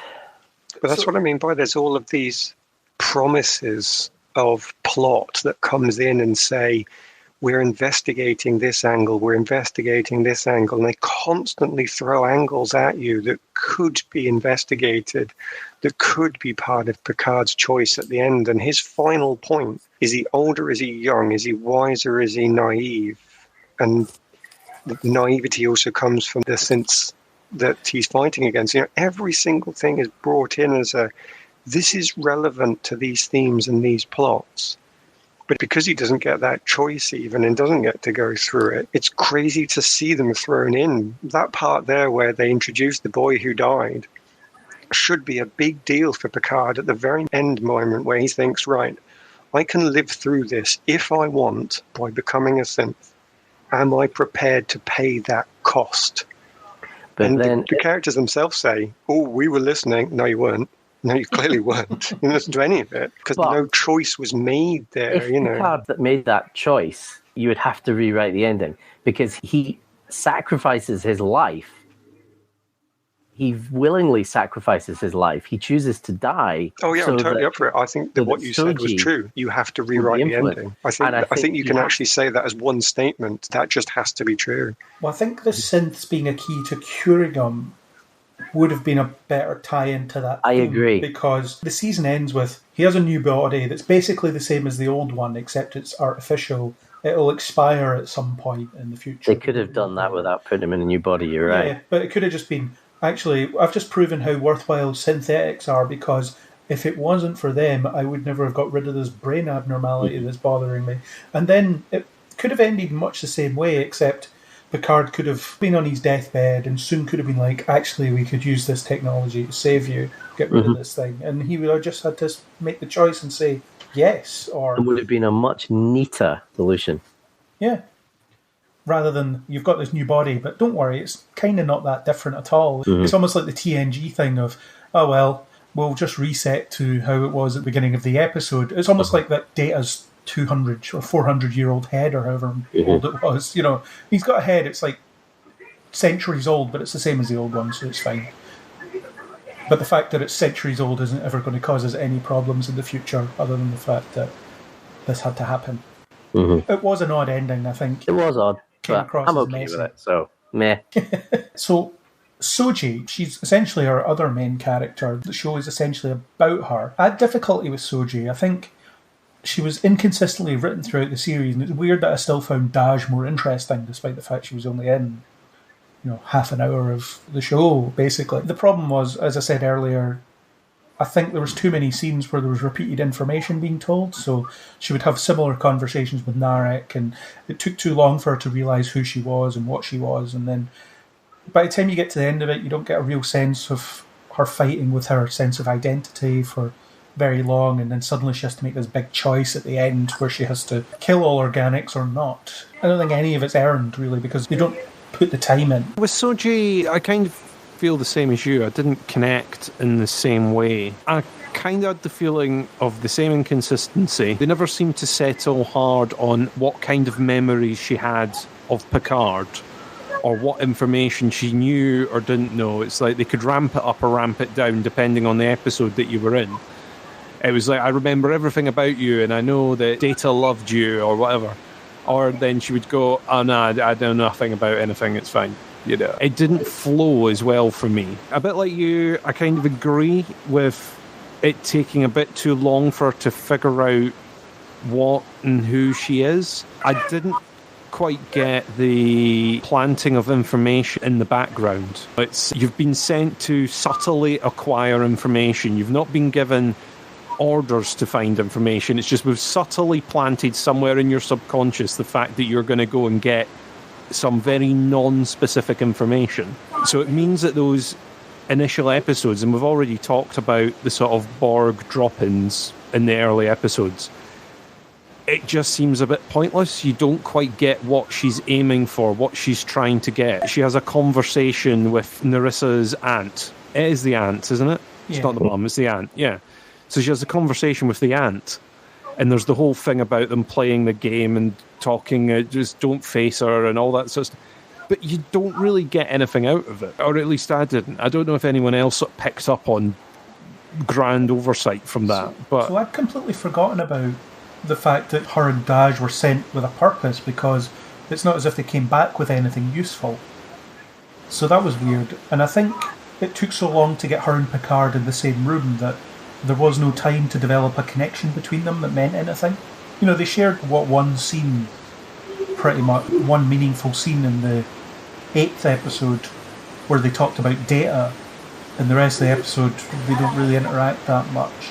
I think the best work with Soji was, again, in my favourite episode of the season, the Riker episode, where she spent all of her time with Kestra, and Kestra became her big sister, in effect. I think that was brilliantly done, because the mind of a child, Kestra was asking her the questions like, can you bend steel? Can you do this? Can you do that? And you have mucus? That's weird. And it's all these questions that she has rattling around in her own brain that she's kind of afraid to ask, and you've got this precocious, curious child just throwing them out there because they have no filter. I think that was beautifully done, but if only there'd been more stuff like that, I think. Yeah, I kind of agree. I like the exposure in that episode, and it was kind of, this is someone that's asking me questions but isn't really pressing me for answers. There isn't a sinister purpose behind the questioning. It's just almost vocalising what's already in her head, the questions that she's asking herself. Yeah. And that is part of the story of her, is that she's made to be a lot more human than Data was, because that's always what Data wanted, was to be more human, to have mucus, stuff like that. Aaron, what did you think of Soji? Or Daj? Or both? They were both a map. That's all they were. They were the map for Picard to follow to the end treasure. And I think that's a big shame, because again, if I go back to those themes, they should have been offering some sort of perspective on those themes, which would have been that youthful naivete where you don't know what's going on because you're too young. And I think it's quite telling that they had to use another copy of Daj and Soji. I think, I'm right here, Sutra, which is essentially the same character. And that character did not need to exist. That was Daj's place at the end, or Soji's, I've forgotten which one's which now, actually. I think Soji should have been the one at the end making all the choices, deciding who to betray. She was the one throughout who was the epitome of youth and naivety, and the androids at the end are that. That's the problem they have. So the idea that there is Soji and Sutra sort of fulfilling the same role at that final point, but one of them is quickly playing with a computer to put together a jigsaw that builds the weapon of mass destruction, while the other one is killing somebody. I think merge the character together. And then she's one of the bad decisions that Picard is, of course, going to turn against, because he's older, because he's got wisdom. He can see the way through this path of pain that they've lived on and try and convince her not to go on it. And because she's shattered into these pieces, I think that's why you're getting this. She doesn't seem to do anything. She doesn't seem to learn anything. She doesn't seem to be X, Y, and Z. It's because she doesn't have that clear purpose in the plot. And for most of it, as I say, she is a map. And she does interesting things. As you say, playing around with the kid of Riker and Troy is important, because it is that, hey, we're children. They do that very importantly. They say, you are the same as me. You are the same age as me, effectively, because they are both children in that world together. And then when you come to the end, they've got loads of androids who are all the children. And so, that theme, that purpose is shattered out so far, you can't see it. So it's the same thing.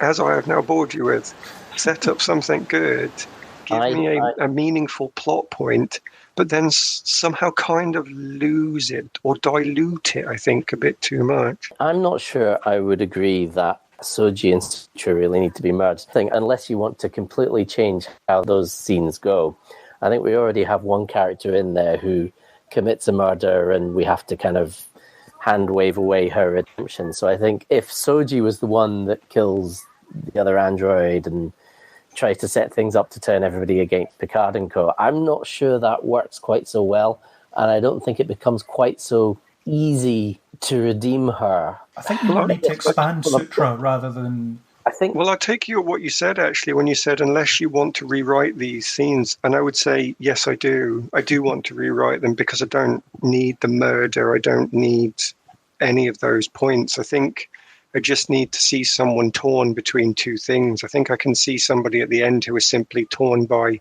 if I follow this choice, then my people are wiped out. And I'm scared of that. Or I go through the other choice and I risk Picard's experience being true, but how can I do it? So I would actually rewrite the whole last bit to take out some of those problem elements that you raised. Well, if you're taking out the murder, then I would completely agree with that. I think they kind of proved how pointless Sutra was, really, when she just got turned off and that was the end of her. She's never... Well, she's defeated, but she's not defeated, if you know what I mean. I do think it was just an attempt to give Soji her own lore. And if she doesn't come back lore-like in a later episode, I'll be very surprised. I mean, even if you look at the performance, she was even channeling bits of lore at moments. Yeah, I think there's nothing wrong with Issa Brione's performance. She's brilliant, I think, throughout. I think she's not given the best material to work with, but she creates 3 distinct characters, 2 of which she doesn't have a lot of time with, and 1 that's problematically written. So she's very, very good, and I think she's a welcome addition to the universe and the franchise as an actor, but I think they needed to have a bit more of a through line for Soji, for sure. I mean, it didn't help she was spending most of her scenes with Narek, who wasn't very good either. So we have other characters, some new, some not so new. I liked Rios a lot. I think he was the best of the new bunch. I don't think they needed to link him at the main plot by being like, oh yeah, I found those androids and my captain was ordered to murder them in cold blood. That was a weird thing, and it just made the universe feel a bit small. But I really like what they did with Rios. I think Santiago Cabrera is a really good actor in terms of what he did with those holograms and things. That was, it was really well done. Yeah, I liked him. I think he was definitely one of the standouts. I agree, there was a bit of small universe to it, but actually I thought having that bit of backstory for him and that previous history with the Ibn Majid, I thought that did add some context and some depth to the story itself. So yes, it was a wee bit neat and wrapped up with a bow, but it worked for me, and he was very good all across the board. I actually couldn't believe that such a thing would happen, though, because if you look at any prior iteration of Star Trek, if any of the previous captains got a communique from Starfleet saying, see those 2 people you just brought on board, I want you to kill them, do you think any of them would have actually done it? Before they added Section 31 to the Star Trek universe, I would agree with you. I could completely see that. In the post-DS9 setup, I could see that happening. I don't know. I don't think your standard captain who has those ideals, I don't think would. I mean, they did say he felt upset about it and ended up killing himself, but still. They gave him an impossible choice to sacrifice his crew or sacrifice 2 strangers. Yeah. You can believe that there would be a crew out there, like you say, you've got these different sections out there. You believe there would be a crew out there that would happily destroy that entire ship to kill the 2 people that are on board, which means that captain would believe that that's possible as well. And presumably has maybe heard stories about such things happening. I do kind of agree with you that if you were seeing this would normally be the captain receiving that order to kill 2 people and instead hiding them away on a distant planet somewhere and helping them escape. That's the plot that we would normally see in the show. I do think it was a bit too convenient to be going, oh yeah, I totally remember her, and now that I see her, I've got this sketch that I did at the time, this courtroom sketch of when they met, because it's been playing on my mind ever since. I think he deserves having a good backstory and a good story. I just didn't necessarily need to see it. I think they say enough when they first introduce him that they go, oh, he's former Starfleet, he's got his own ship now, he's a bit fractured, and this is represented in the fact that he's got all these different personalities roaming the ship in the form of these holograms. That was enough for me. That kind of introduced me. I think he did great at performing all those different personalities. One of my favourite scenes is when they get them all into the room to discuss Rios himself. And they've got all the different holograms that all have different parts of the story stored in them. I thought was really, really well done. Sort of built up all these little individual characters up until that point. So yeah, I appreciated that. I think he did a good job. I think he was a good addition to it and one of the more interesting characters in there. There was in the Riker episode where Picard got asked about his new crew, and he was like, "Yeah, they seem to have a lot more baggage than all you lot ever did," which is, it's a reference to 90s storytelling where everyone takes all these horrific things they experience in their stride and they're back to work the next week, but you don't get that now, and that's a bit of a difference. And then you had the whole Rios, what's your ETA? And it's like the same as the last 2 times you asked. And he doesn't put up with the constant requests for updates. It's really good, but I'm looking forward to seeing more of him. I think I want to see him develop a bit more.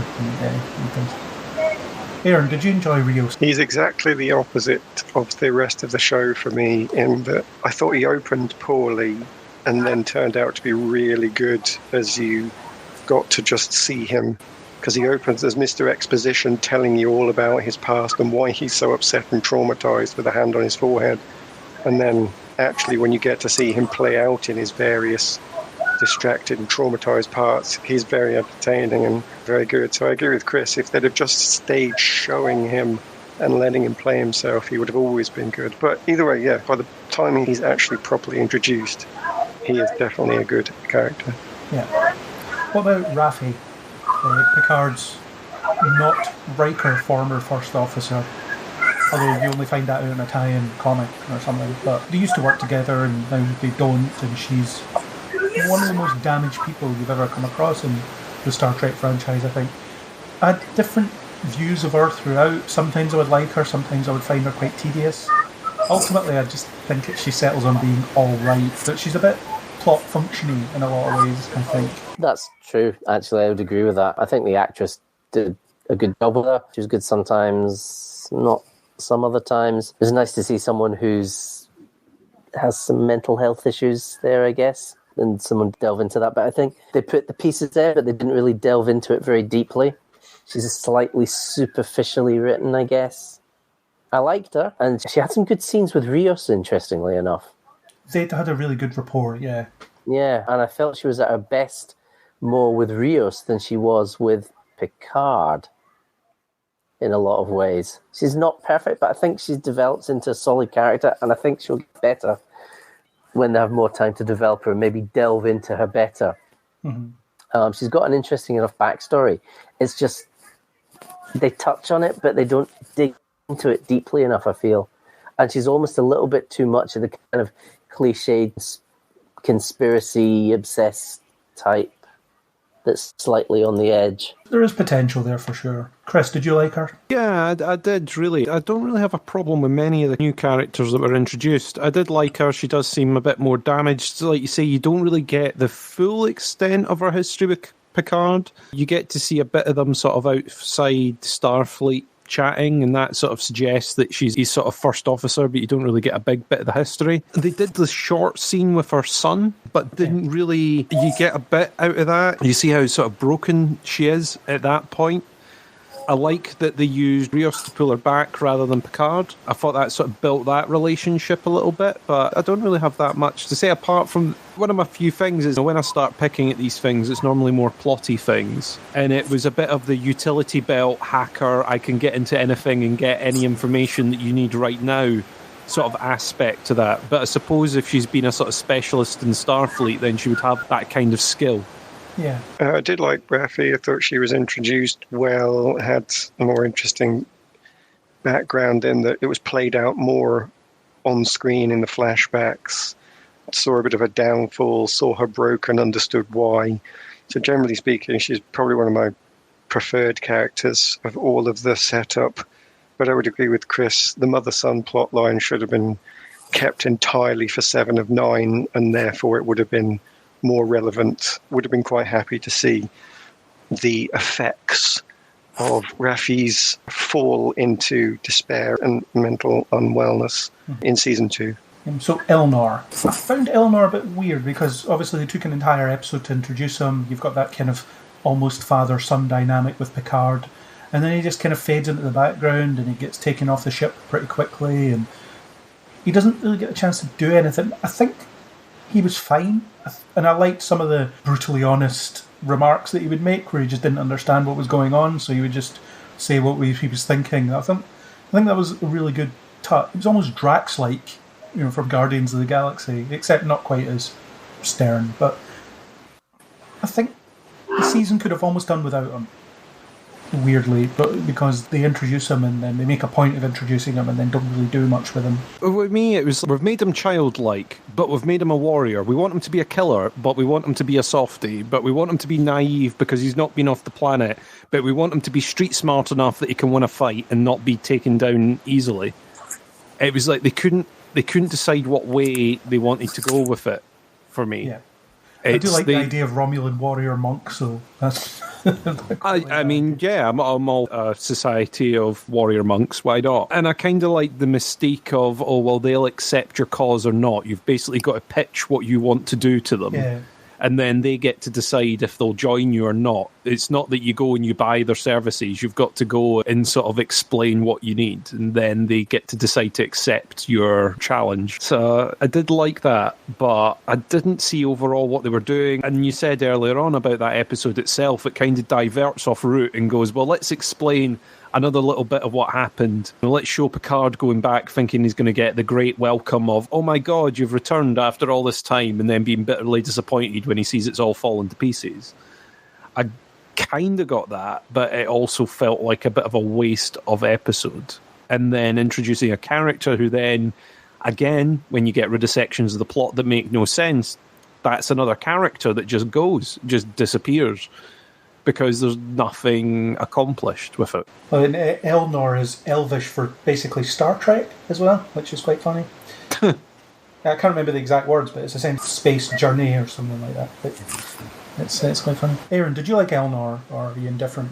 Elnor and the Romulan plot line was something that I saw at the start and really wanted to see because I love explorations of background. It was something I wanted to see in Enterprise, see more of the Vulcans. So it's everything I wanted to see, but not in this story that was about synths. Would love to have seen all of those monks played out in a humans helping Romulans versus Romulans fight. And I think I would have found the whole thing tighter if it had been human villains with human good guys and synths having to sort of be in the middle, being pulled apart by this battle that shouldn't be happening around them. So loved the Romulans, but actually would have taken them out of this plot line entirely and then built another storyline purely examining Romulans being, well, Romulans having to deal with the loss of their planet and having to deal with humans being their saviors and really not knowing what to do with this racial identity given that their enemy has now become their savior and having to deal with that. Some of them thinking it was great, some of them struggling with it, and therefore the second lot would have been the villains. The first lot could have been the neutral people in the middle or the good guys. So really liked them, but didn't get to see enough of them and actually would have given them their own series. Season 2 Romulan, Season 1 Synths would have suited me better. And then there was a proper opportunity to do some interactions between Elnor and Narek because they both represent different aspects of Romulan culture and they don't really share any scenes together, which is odd. But it's just an element that probably didn't really need to be there. Nick, did you like him? Yeah, it was all right. I like seeing a bit more expansion on Romulan culture. I like seeing them portrayed as a little less homogenous as a species in general, because that seems to be a common problem in Star Trek. But yeah, I was fine with it. There's nothing been said that I would disagree with. Yeah, I mean, that could have been explored in an entire season by itself. So again, it's the usual problem that I think they've tried to cram maybe a bit too much into 10 episodes, but then that was often the case with a single episode being wrapped up in a neat bow in 42 minutes or 44 minutes. So I don't know. I think it's just a nature of the beast. I think you got enough of that tease of Romulan culture through Laris and Jaban as well, who weirdly disappear, and I wanted to see more of actually because I liked them in the first 3 episodes. Hopefully we'll see them next season. Yeah, just find out if they got the harvest done, you know. They were certainly some of the high points. Touched on Narek. I didn't like Narek that much because, again, he was saddled with these repetitive scenes of him having the same conversation with Soji or his sister. Although I liked him being this rogue element running around the last couple of episodes, just kind of getting in the way and throwing rocks at starships and things. In fact, next season I just want to see him standing around throwing rocks at starships. That's all I want to see from him. I didn't mind him. He was a bit whiny, but otherwise he was fine. He's fulfilled his purpose. Yeah. Although he just disappears after he tries to convince Soji not to destroy the universe, and she ignores him. He's never seen again. There's apparently a scene that they cut, I don't know if they filmed it or not, where he was taken into custody. To be honest, if it signifies that he's sort of done his time and that character's gone, then that's fine. Just don't bring him back in the next season. Yeah. If they then go, oh, he's actually he's been sitting in prison plotting his revenge the whole time, and you'll be like, oh well, why didn't you show him getting taken away to prison or whatever in the last one? If that's him done, if that's story done, then fine. I'm sure that Narissa would have used her personal escape transporter to survive her fall anyway. Maybe. Yeah. God, we've got to put up with her again, probably. Aaron, did you like Narek, or is it the same as Elnor? Leave him for later. I actually liked him because he was conflicted. They had at least 2 good conflicts in there that could have been really interesting if played out a bit more. So I liked him more than Elnor, I think, because he had greater dimension. But what you've just said is true.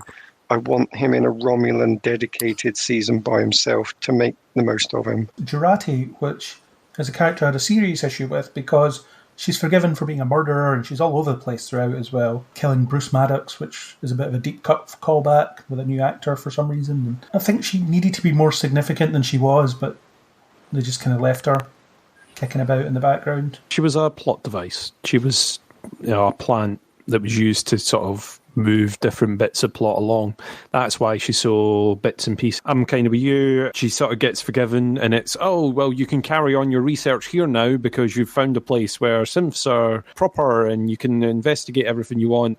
I liked elements that they did of sort of her wonder and excitement about going into space, but then the fact that she has that brainwashing that she can't get out of her head and then goes, oh, actually, I've now got rid of that now, so it's fine. I can help you again. Synths aren't all bad. I can go to an entire planet of synths. I'm cured now. It's fine. It's aversion therapy. You've surrounded me with them. There's nothing I can do. So I'm over it now. It's all right. It seemed a bit bitsy. And now she's on the crew and probably not getting put in prison like she should be. Yeah, now you're the doctor and you helped in the end, so it's fine. She's another one on my list of I don't really want to see this character again. They've served their purpose. They served their role in this. They were a specialist in synthetics. They're no longer needed. That's done. We've done this plot line. Off you go. Yeah. Maybe they'll follow up on some of that stuff next season. But yeah, I kind of agree with the points I made already. Yeah.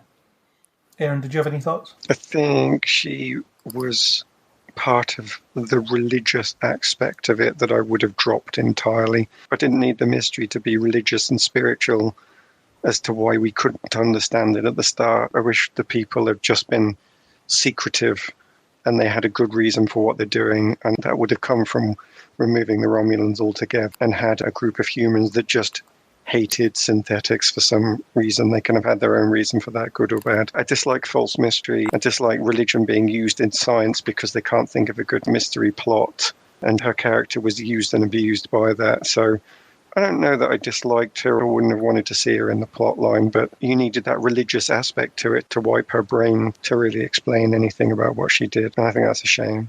Yeah, I liked Alison Pill, though. She was really good. Yeah, I've no reason not to like or use the character. I just think that if you'd have taken out some of that false mystery that's caused by the religion and just had somebody who was confused and suddenly didn't know what to do with synthetic life. Say your entire life is built around designing artificial life, and then someone comes along and says, here's proof of every other civilization in the galaxy being wiped out by synthetic life. Do you think humans are going to be different? Right now, you decide, do you still want to give birth to this new race or not? And it becomes this horrific choice where you have to abandon your entire life's work. Rather than kill somebody, you just have to choose to go against yourself entirely. And I think I would have preferred that level of threat rather than a religious mystery. Yeah, that's fair. So that's the new guys. We had a few returning faces. I think Hugh was used really well when he was used. And I like that he was introduced and they didn't make a fanfare about who he was, so new viewers could kind of latch on to who he was. But they shouldn't have killed him. I think that was a mistake. Because there was still so much more for that character to give, and his death was pointless as well. It didn't serve any real purpose, other than leaving Elnor out in the wilderness a little bit. Yeah, that's fair. Yeah. I would rather they hadn't killed him off as well. Yeah, especially since him and Jerry Ryan are best friends in real life. Yeah, maybe they'll bring him back. Yeah, possibly. Chris, Aaron, did you like Hugh? Do you think he should have died? Or I liked him. I liked the way he was used as sort of a bit of exposition-y sort of thing of the project, the reclamation project. He's the kind of person that you would have running it. It seemed fitting for where they had put the character. I wasn't particularly heartbroken when he died. It was like, okay, I suppose this is what they've done just to put him, to add a bit of a delay to the Borg cube getting used. That was it. It's like we need to throw a stumbling block in there. They've not been particularly lax at killing off characters for this season, especially the Borg ones. So each got taken out in a really, really brutal scene. One of my few things about this show is it essentially goes to character favourites or favourite characters from the past and goes, oh, look, they're depressed now. And you go, oh, that's good, I guess. Let's see who else is depressed in this new world that you've created. So I think he was used effectively. I don't know what else they could do with him in Trek. Did they necessarily need to kill him off or just take him away in chains or something? I don't know. Well, there's a whole story about the XBs that you could still be telling, and he could be almost at the centre of it. If they are going to do something with Seven of Nine and former Borg and what their place is, is there such a thing as a former Borg? She's come back on Voyager. Voyager accepted her and all the crew accepted her, and then you bring her back to the Federation and they all go, well, we don't accept you. There's not a place for you here. We're not trusting enough. And they've got this entire Borg cube full of them, where they've only restored a certain number of them back. I think there is an interesting story to tell. I don't think that would even happen necessarily in a 7 of 9 season or series. I think the temptation would be to do a Picard and scatter in a few Voyager characters instead. You'd throw in the Doctor and you'd throw in whatever. That's what you would end up doing in a 7 of 9 season. I'd hope to be proved wrong, that they would do something a bit more interesting maybe. But I don't know. I think they probably used Hugh as much as they could. I don't think he would get dropped back into something else in Picard in the future. Especially now that they've crashed the Borg cube onto that planet. It doesn't seem like it's going to be an ongoing concern. Oh, I think he's dead. He's unlikely to come back. You just never know these things. Yeah. The severed head, as you say, Chris. Oh, yeah. My rule of TV shows and movies until I see the decapitated corpse. And even then, a lot of shows bring them back. My rule keeps getting broken time and time again. Yeah. Mainly with multiple universes and multiple timelines all going on at once. Aaron, did you like Hugh? Yeah, I liked Hugh, but as Nick said, he's the victim of too many plot points, so they didn't really get to do enough with him. Again, strip out the Romulans, make this about synths, and then I've seen something online, one of the creators, I figured it was the writer, the director, or if that was the same person, even said that the reason he died is because it was to show the true horror of their second-class citizen setup, that people were racist and biased against them, and I thought, that's great on paper for you to say in an interview, but I didn't get anything in detail about that. Some Romulans bad-mouthed and Borg, but really you didn't explore that as a plot point. So what they said they wanted to do with it, I didn't feel it was earned and could only have been done if they'd have dedicated the whole series to the Borg being a suffering underclass. Well, that would have revolved a rewrite, probably. The main thrust of it was they were showing the synths as being hated and derived. The synths were the people they didn't like. So they told, but they didn't show, really. Exactly. Yeah, exactly. Yeah. Well, yeah, there could have been this whole story about Seven becoming a Fenris Ranger because she was rejected on Earth for being a former Borg or something. I don't know. Yeah, they could have done something with that, but they didn't. And yeah, there's just a lot of wasted potential going on here. Although where I think they did excel was with the other returning TNG characters, so Riker, Troy, and Data. And I think the Riker-Troy episode, I mean, pretty much everybody that I know that's watched this show said that was their favourite episode because, and for me, I liked it so much because it was the promise of what I expect from this show when it was announced. Let's check in with some old friends. Let's have some great, familiar yet new moments with them. Let's see what they're doing with their lives now. And I really bought into Riker just chilling on his planet, making food and living with his family. And Nick, you might know this better than me, but the cooking thing must be a Frakes thing, right? Because he's done it in his last 2 Riker appearances. I have no idea. No idea. Yeah, but I'm thinking it must be because he seems to... Well, Riker enjoys it, so I'm guessing Frakes might enjoy it too, but with his unkempt beard in the woods making pizza, it just really works, and some of the moments they had in that episode were amazing. Riker talks to Picard from his experience as a parent and saying, what you've got here is a teenage girl. I have a teenage girl, and I know you're not up to it. It's that change in the relationship. So I'm guessing something must have shifted in their dynamic when they were both captains as well, earlier on in their careers. But it's really lived in, and I think Jonathan Frakes doesn't miss a beat going back to that role as well. It's some of his best performances, actually, in these. Yeah. In that episode is some of his best performances I've seen him do. Definitely Marina Sirtis's best work. Yeah, it was definitely some of her best work. It was also some of the best material she's been given. Yeah, she's not just sitting stating the obvious.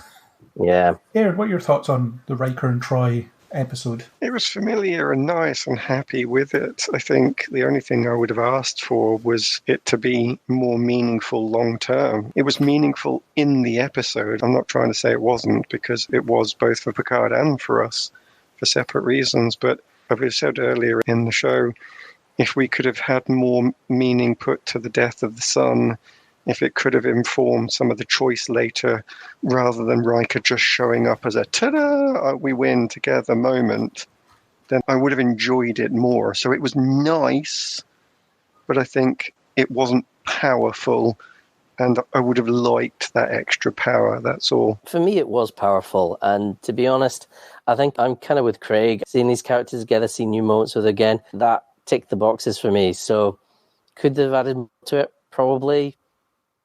Did I care? No, because it was enough of a kick in the teeth. It was just great. Loved it. Yeah, I could have done with the dead son. Someone in this bloody timeline should be happy. Someone.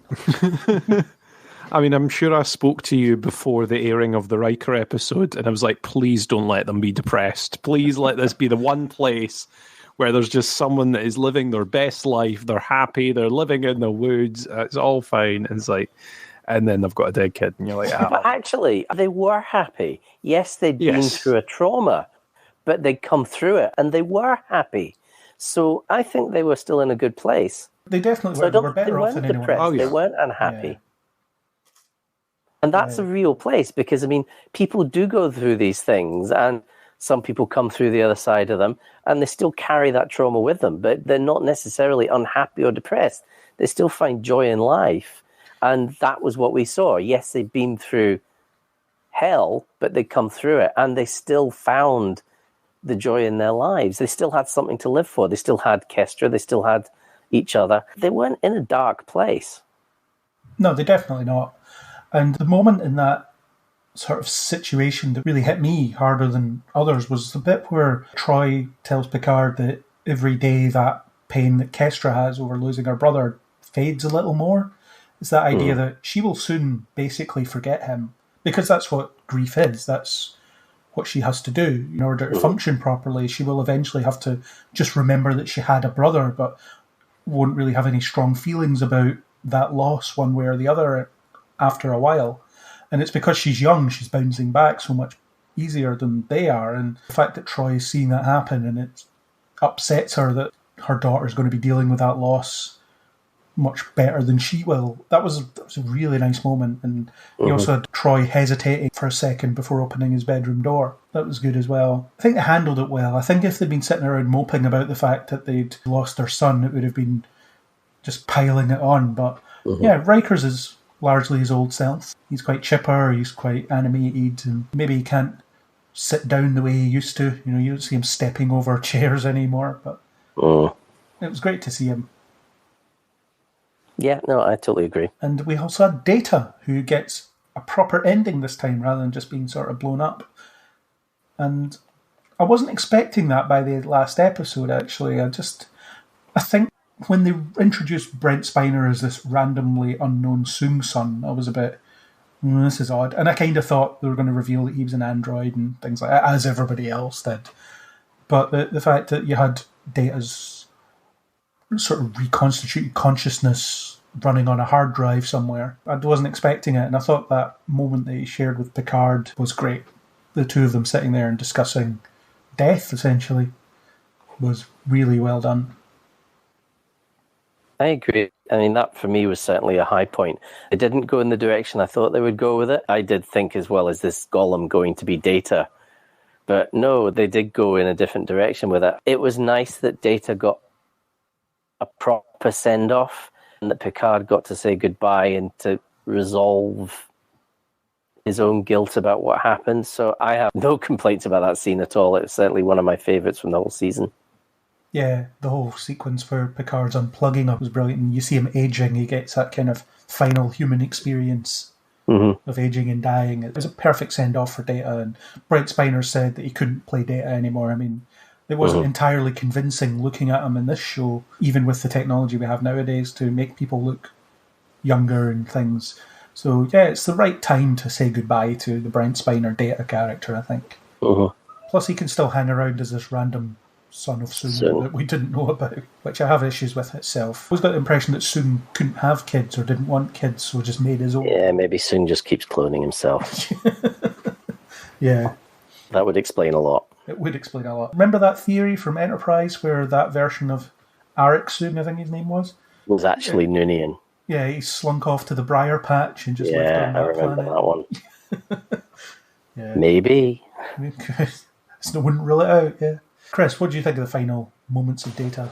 I loved it. I thought it was a really nice scene. I think it worked really, really well. I can see exactly why Brent Spiner would go, this is enough. This is a good line to call it at. I think it was a nice moment. I don't think they could have done more than that. It was good seeing Data getting an actual send-off. I think they've done what they can with the character, and it fitted perfectly in with the story. There is a reason for Picard to be wanting to go out and finding these synths because they are sort of children of Data kind of thing.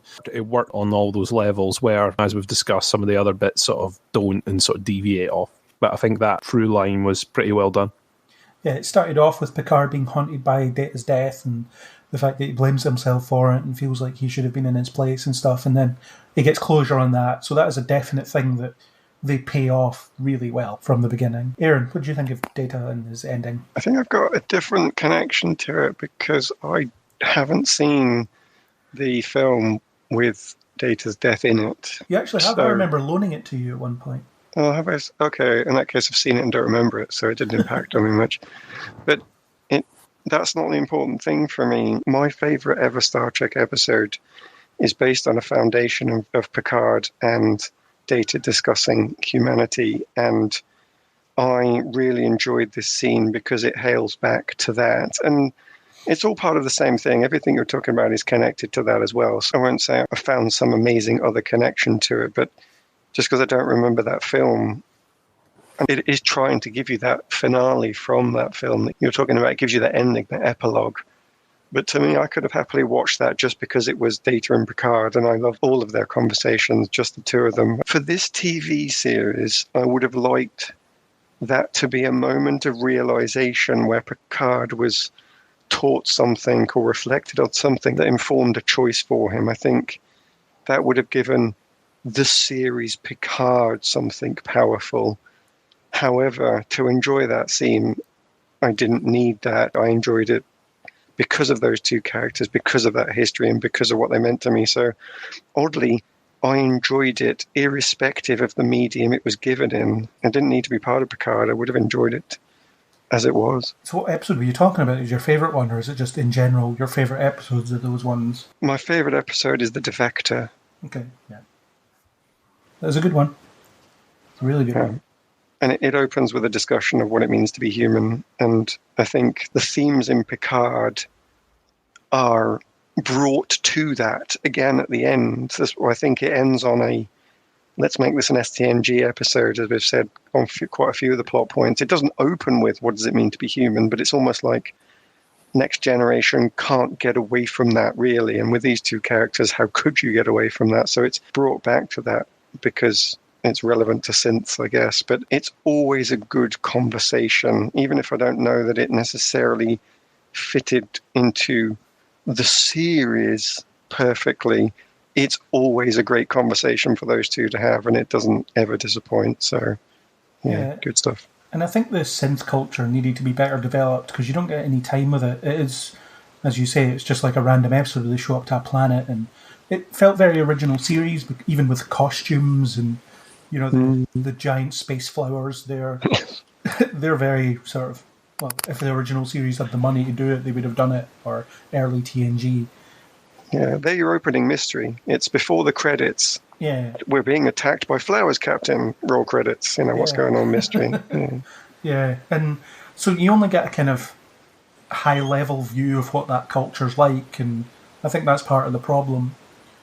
Because, like we said about Soji, why does she have any particular leaning towards this culture? She doesn't spend any time with them. But of all my returning characters, though, I think seeing Data in that final scene was my favourite of them. Yeah, Data was great, and I thought Brent Spiner was great as well, playing that role for what will amount to the final time. Yeah, no complaints about that. It's great just seeing two great actors just working off each other like that. And I mean, the visuals were hit and miss. I think it looked good enough, but I don't know. There was something about Uncanny Valley about Data in that scene, I think. I don't know if anyone else felt that. Not enough to care. Not enough to care. I was more invested in what was going on than that kind of stuff. Yeah.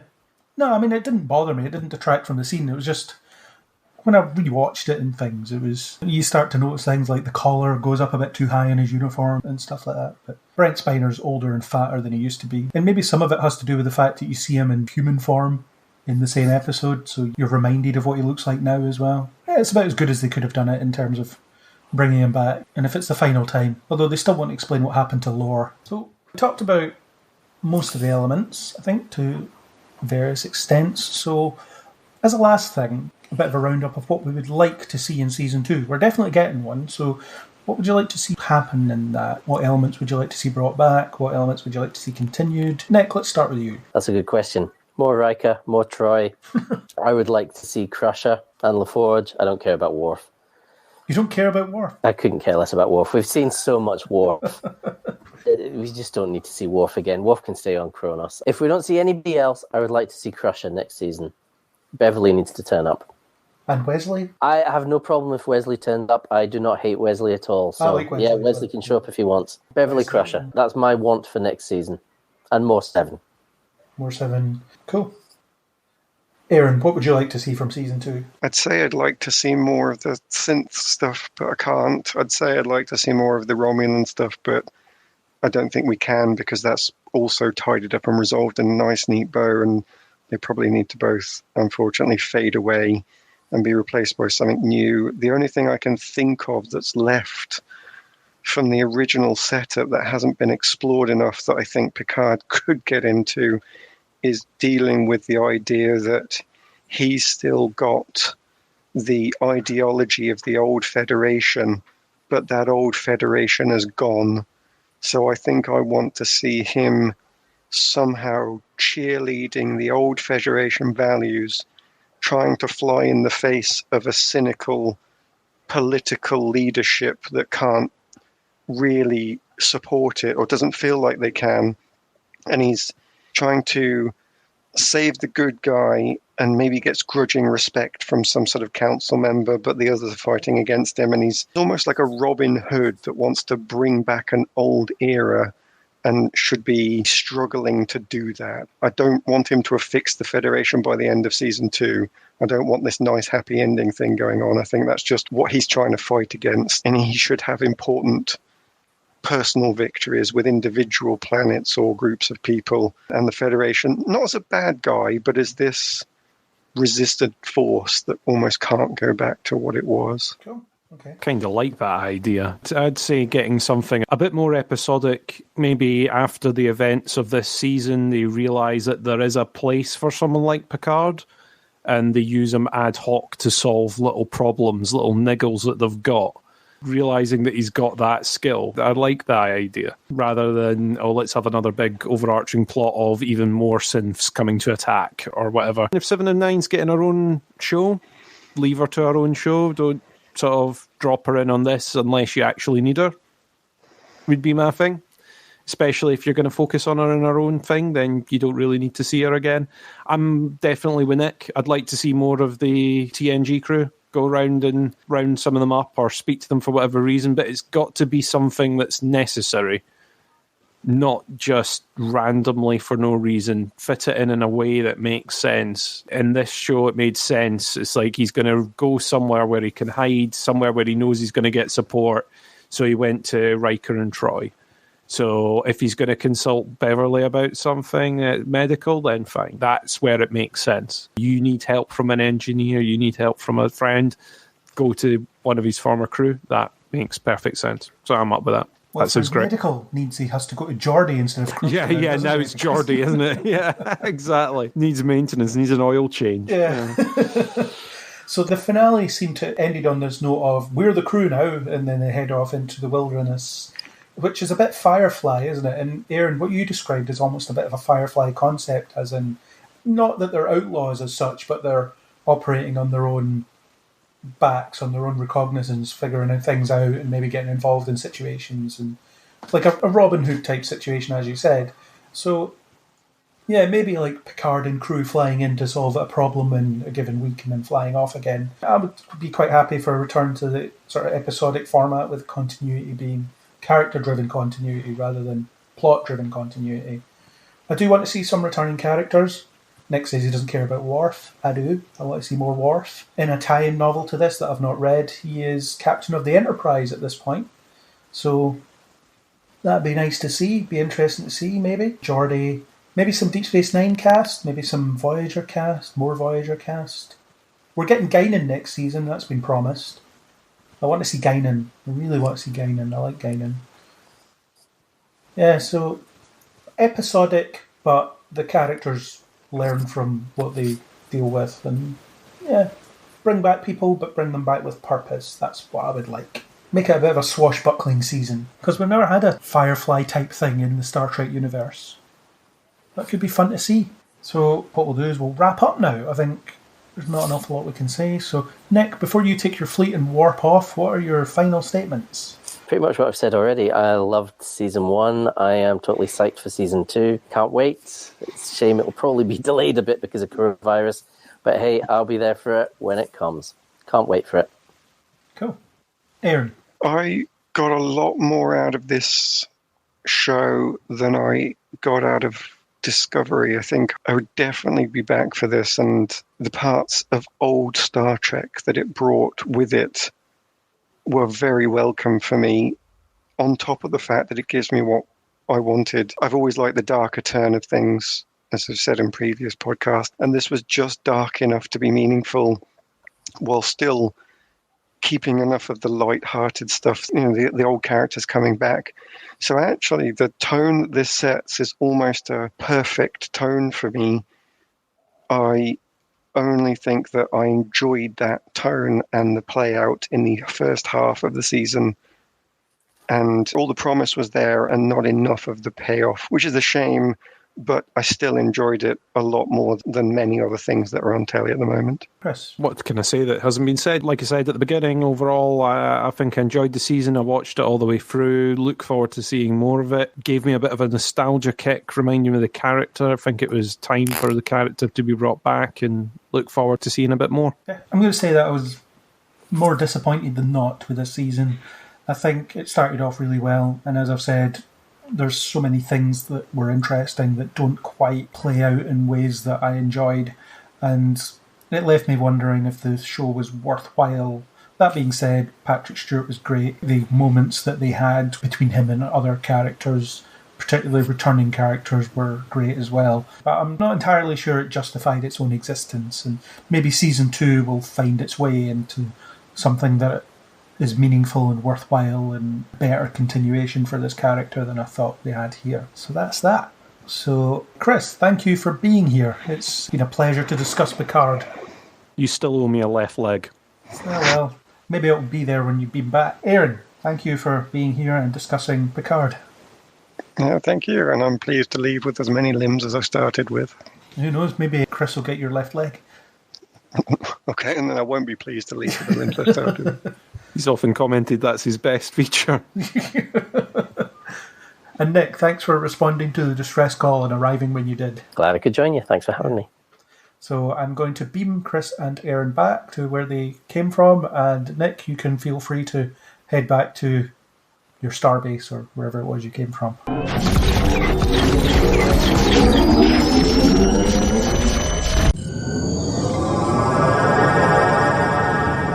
So that was our discussion of the first season of Star Trek Picard. Thanks to Dark Materia for the supplied music. If you enjoyed what you heard, then please do hit that subscribe button on iTunes, Spotify, YouTube, or any major podcasting app. iTunes users, please do leave us a star rating and a comment. If you want to talk Star Trek Picard, Star Trek in general, or anything else, then please do hit us up on Facebook or Twitter under Neil Before Blog, or leave a comment on neilbeforeblog.co.uk. As always, we hope you'll join us on the next Neil Before Pod. Engage. Make it so. Make it so. Make it so. Make it so.